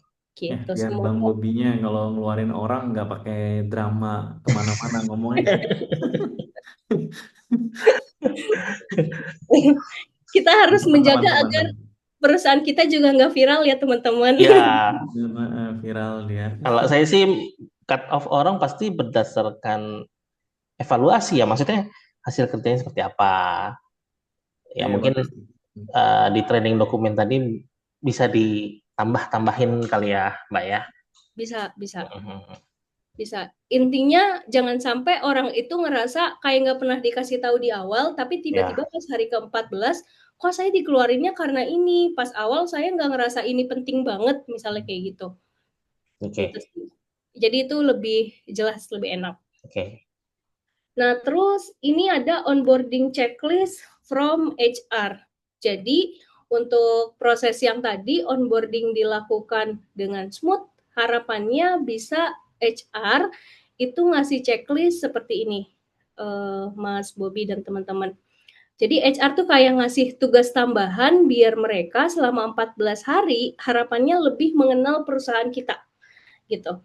Lebih mengenal dalam artian nggak cuman langsung ngerjain tugasnya aja, tiba-tiba langsung balesin chat yang banyak banget masuk, tapi mereka sambil mempelajari sebenarnya perusahaan ini nih bergeraknya tuh di bidang apa sih? Siapa sih kompetitornya? Gimana sih cara mainnya? Misalnya kayak gitu. Gimana sih rasanya jadi customer? Karena sering juga kita langsung menuntut mereka untuk pokoknya kita harus ngasih the best service ke customer misalnya kayak gitu. Tapi kitanya sendiri nggak pernah ngasih ruang ke mereka untuk rasain dulu deh jadi customernya Berani Bisnis. menurut kamu ada yang kurang nggak? Menurut kamu ada yang bingung nggak? Sehingga saat dia mau memberikan servis yang sebenarnya mereka tuh udah punya point of view, oh customer tuh udah sering bingungnya di sini nih, jadi gue ngasih tipsnya kayak gini aja, kayak gitu. Nah ini salah satu checklist yang mungkin akan membantu proses mereka bisa pertama mengetahui perusahaannya dengan baik, dan kedua mereka juga bisa engage sama teman-teman yang ada di perusahaan, kayak gitu. Jadi contoh di day one mereka mesti ngechecklist apa aja gitu. Terus di minggu pertama mereka harus ada one on one sama atasan, one on one sama rekan kerja dari divisi lain biar lebih akrab.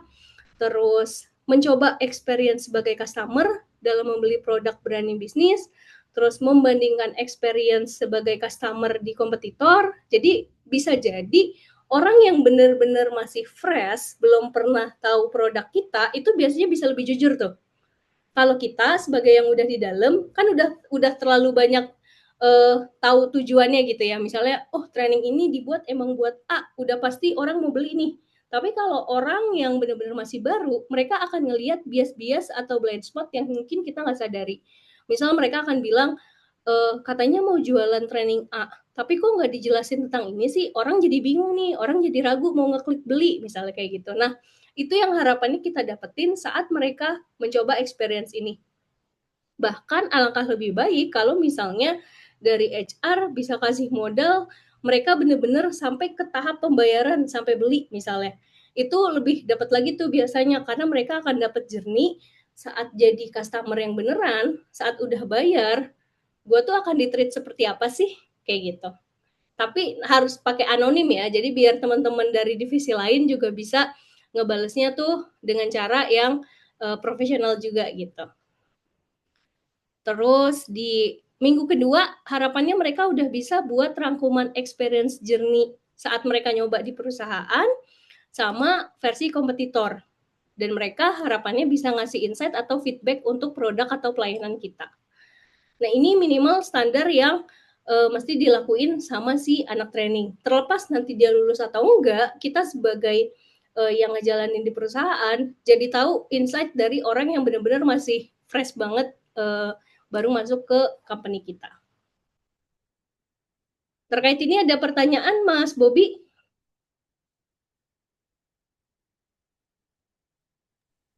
Cukup jelas sih Mbak. Cukup jelas ya. Jadi bentuknya nanti dikasih dalam bentuk printan dan mereka mesti nge-checklist. Nah, terus untuk yang ini minggu keduanya mungkin bisa dibuatin G-form dari HR. Jadi mereka nanti ngisinya by G-form aja biar rekapnya gampang juga. Oke. Gitu. Nah, terakhir company induction. Company induction ini proses pengenalan perusahaan yang berisi informasi penting terkait perusahaan itu sendiri, aturan kerja, hak kewajiban, serta nilai-nilai yang harus dijalankan di lingkungan pekerjaan. Nah, ini yang minggu depan akan kita review bersamaan dengan bisnis proses. Harapannya dari HR itu punya satu file company induction kayak gini nih, Mas. Ini adalah file yang wajib banget tadi dijelasin saat karyawan baru masuk. Jadi karyawan itu baru masuk nggak langsung tiba-tiba dikasih kerjaan sama Mas Ari nih, misal kayak buatin video training, pokoknya harus ada yang beli, tapi dia sendiri masih bingung, emang kita jualan trainingnya gimana, siapa aja yang biasanya beli, perusahaan ini udah jalan berapa lama, kliennya udah sebanyak apa, perspektif itu tuh akan sangat berpengaruh gitu. Jadi harapannya ini dikasih tahu sama HR, jadi HR benar-benar nyeritain tentang perjalanan company ini dan mimpi besarnya company ini. Nah, itu nanti bisa dituangkan. Ini saya lebih kayak buat outline-nya aja, Mas Bobby. Nanti Mas Bobby bisa untuk bikinnya di Canva gitu ya, biar lebih cakep, nggak polosan. Bikin di Canva aja nggak apa-apa, tapi yang temanya sesuai dengan tema template perusahaan untuk bikin slide-slide-nya.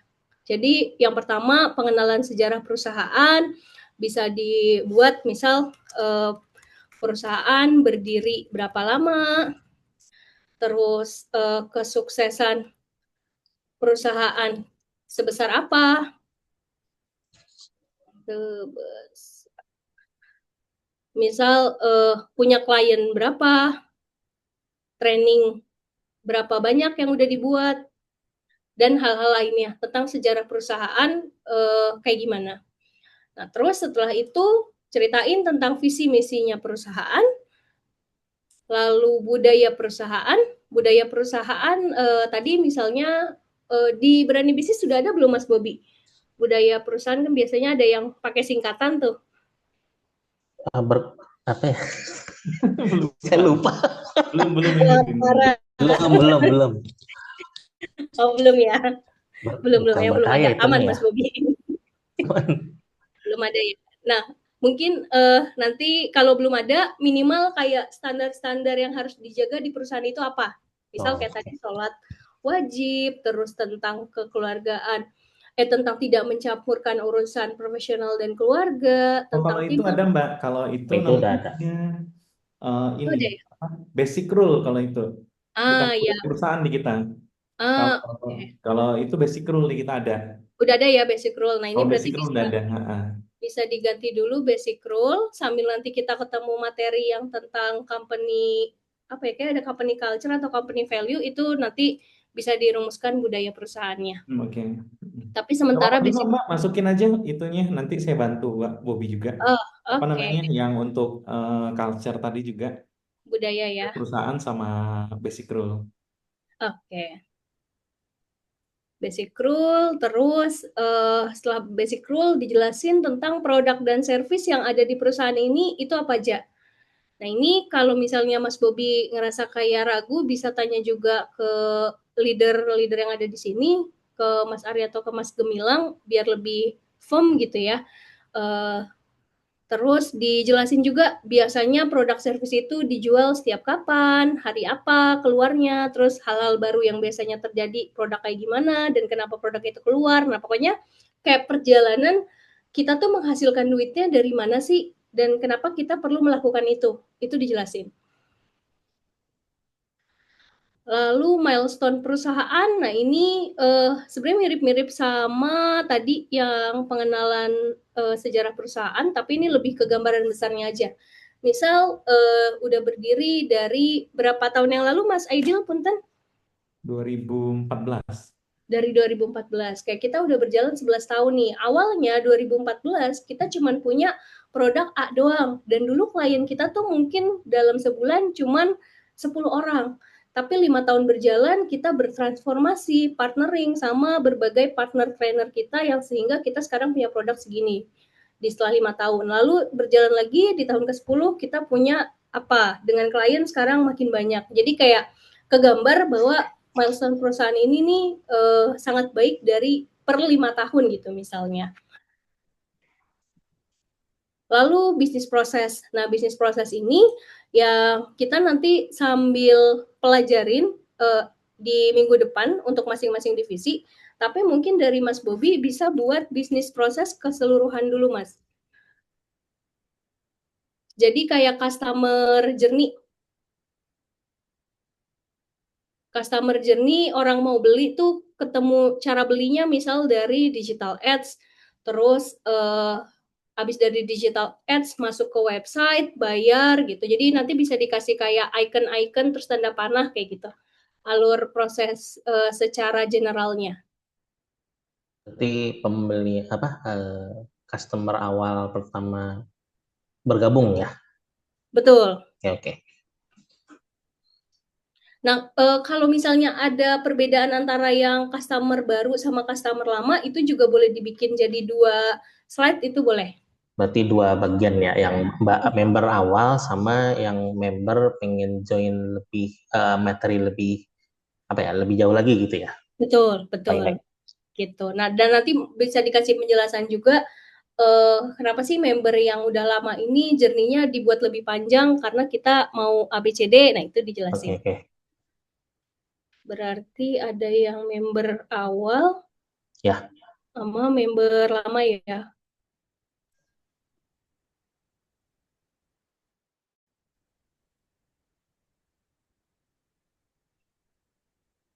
Oke, terus struktur organisasi ini juga perlu dibuat, walaupun sekarang belum lengkap, misal semua divisi, tapi dibuat dulu aja nggak apa-apa. Dan kalau di divisi itu belum ada, misal kayak tadi R&D belum ada, itu bisa diisi dengan nama Pak Aidil ya, Mas Bobi. Ya. Nah, terus bisa diisi juga kegiatan perusahaan. Jadi nggak hanya belajar tentang produknya aja, tapi si karyawan baru juga belajar. Di perusahaan ini biasanya ada activity-activity buat karyawannya nggak sih? Misal ada kegiatan ngaji bareng, ada kegiatan outing, atau ada kegiatan apapun gitu yang pernah berjalan di perusahaan untuk karyawannya bisa dimasukkan di sini.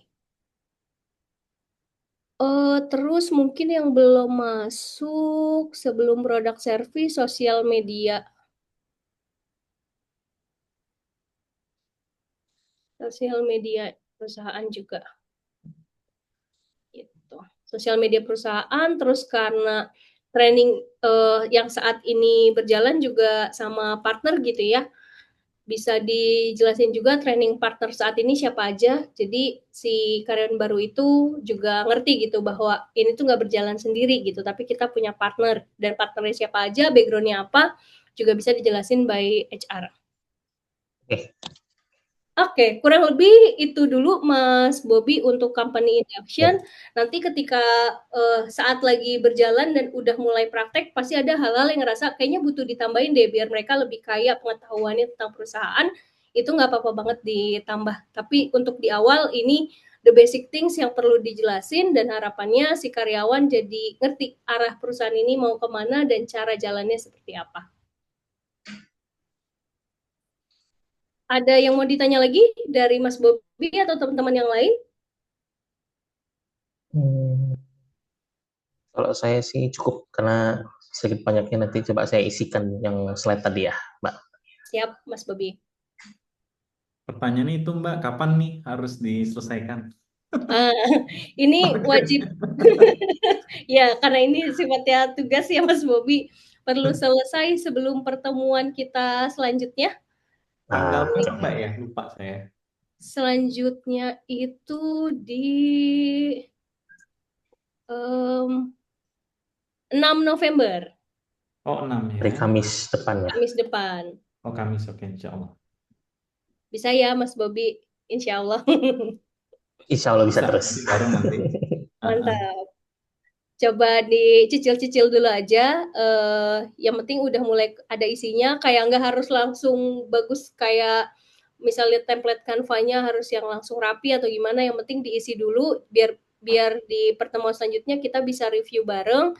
Dan nanti Mas Bobby akan latihan menjelaskan si company induction ini ke saya ya. Saya ceritanya karyawan baru nanti. Boleh. Gitu. Canva-nya bisa minta tolong Kang Ari nanti, Mas. Oh iya, dipercantik Kang sama Ari. Sari nih. Tapi nggak usah bagus-bagus kali Kang Ari, nanti lama pula selesai. Yang Nanti simple ditanya, aja, yang simple. disebut apa nih bulan ini? Company induction. Jangan gitu ya Mas Ari. Oke. Dari Mas Aidil ada yang mau ditanyakan lagi atau ditambahkan? Oh, sudah sih Mbak Alfi, Alhamdulillah. Makasih banyak ya Mbak Alfi ya. Jadi banyak apa ya, potongan-potongan akhirnya iya juga ya. Kalau selama ini saya waktu dulu sebelum Bang Bob masuk itu kita ada perkenalan perusahaan tapi nggak runut gitu. Jadi kayak ceritanya panjang gitu. Saya juga bingung mana ini gimana ya biar memendekkan itu ya. Kadang Ya. ceritanya bisa 3 jam gitu ibaratnya. Jadi dengan adanya model seperti ini dan juga jelas, ya terima kasih banyak Mbak Alfi, ini pertemuan pertama kita. Ya, banyak insight ya untuk kami ya di Berani Bisnis dan teman-teman juga. Mudah-mudahan dengan ini ya mungkin waktu pengenalan budaya perusahaan Bang Bob nggak ada nih. Ya nanti kita memang ada buatin. Jadi kita simpel budaya perusahaan itu ya pertama berubah ya, mudah-mudahan kita yakin dengan adanya uh, dengan MidLab kita bisa merubah ke arah yang lebih baik, dan berikutnya kita bisa bertumbuh, dan di akhir dengan kita bertumbuh mudah-mudahan kita bisa berkarya memberikan manfaat pada banyak orang. Ya, terima kasih banyak Pak Alfi. Itu aja dari kami. Terima kasih banyak nih. PR-nya banyak soalnya. Alhamdulillah. PR-nya juga nanti saya kirimin ke email ya Mas Aidil. Mungkin Oh, nanti boleh. kalau butuh email Kang Ari sama itu juga boleh di-share ya. Boleh, dan nanti Kang Ari, Kang Gemi sama Bang Bobi nanti di-share aja emailnya di grup yang bareng-bareng sama Mbak Alfi. Ya, Oke, siap kalau gitu. Makasih banyak juga Mas Aidil dan tim untuk pertemuan pertamanya. Seru banget. Banyak hal yang kita explore bareng. Semoga kita bisa bertemu bersama sampai nanti di sesi terakhir, dan harapannya setelah sesi terakhir pun udah banyak hal-hal baru yang diimplementasi dan bisa makin mempermudah pekerjaan teman-teman semua.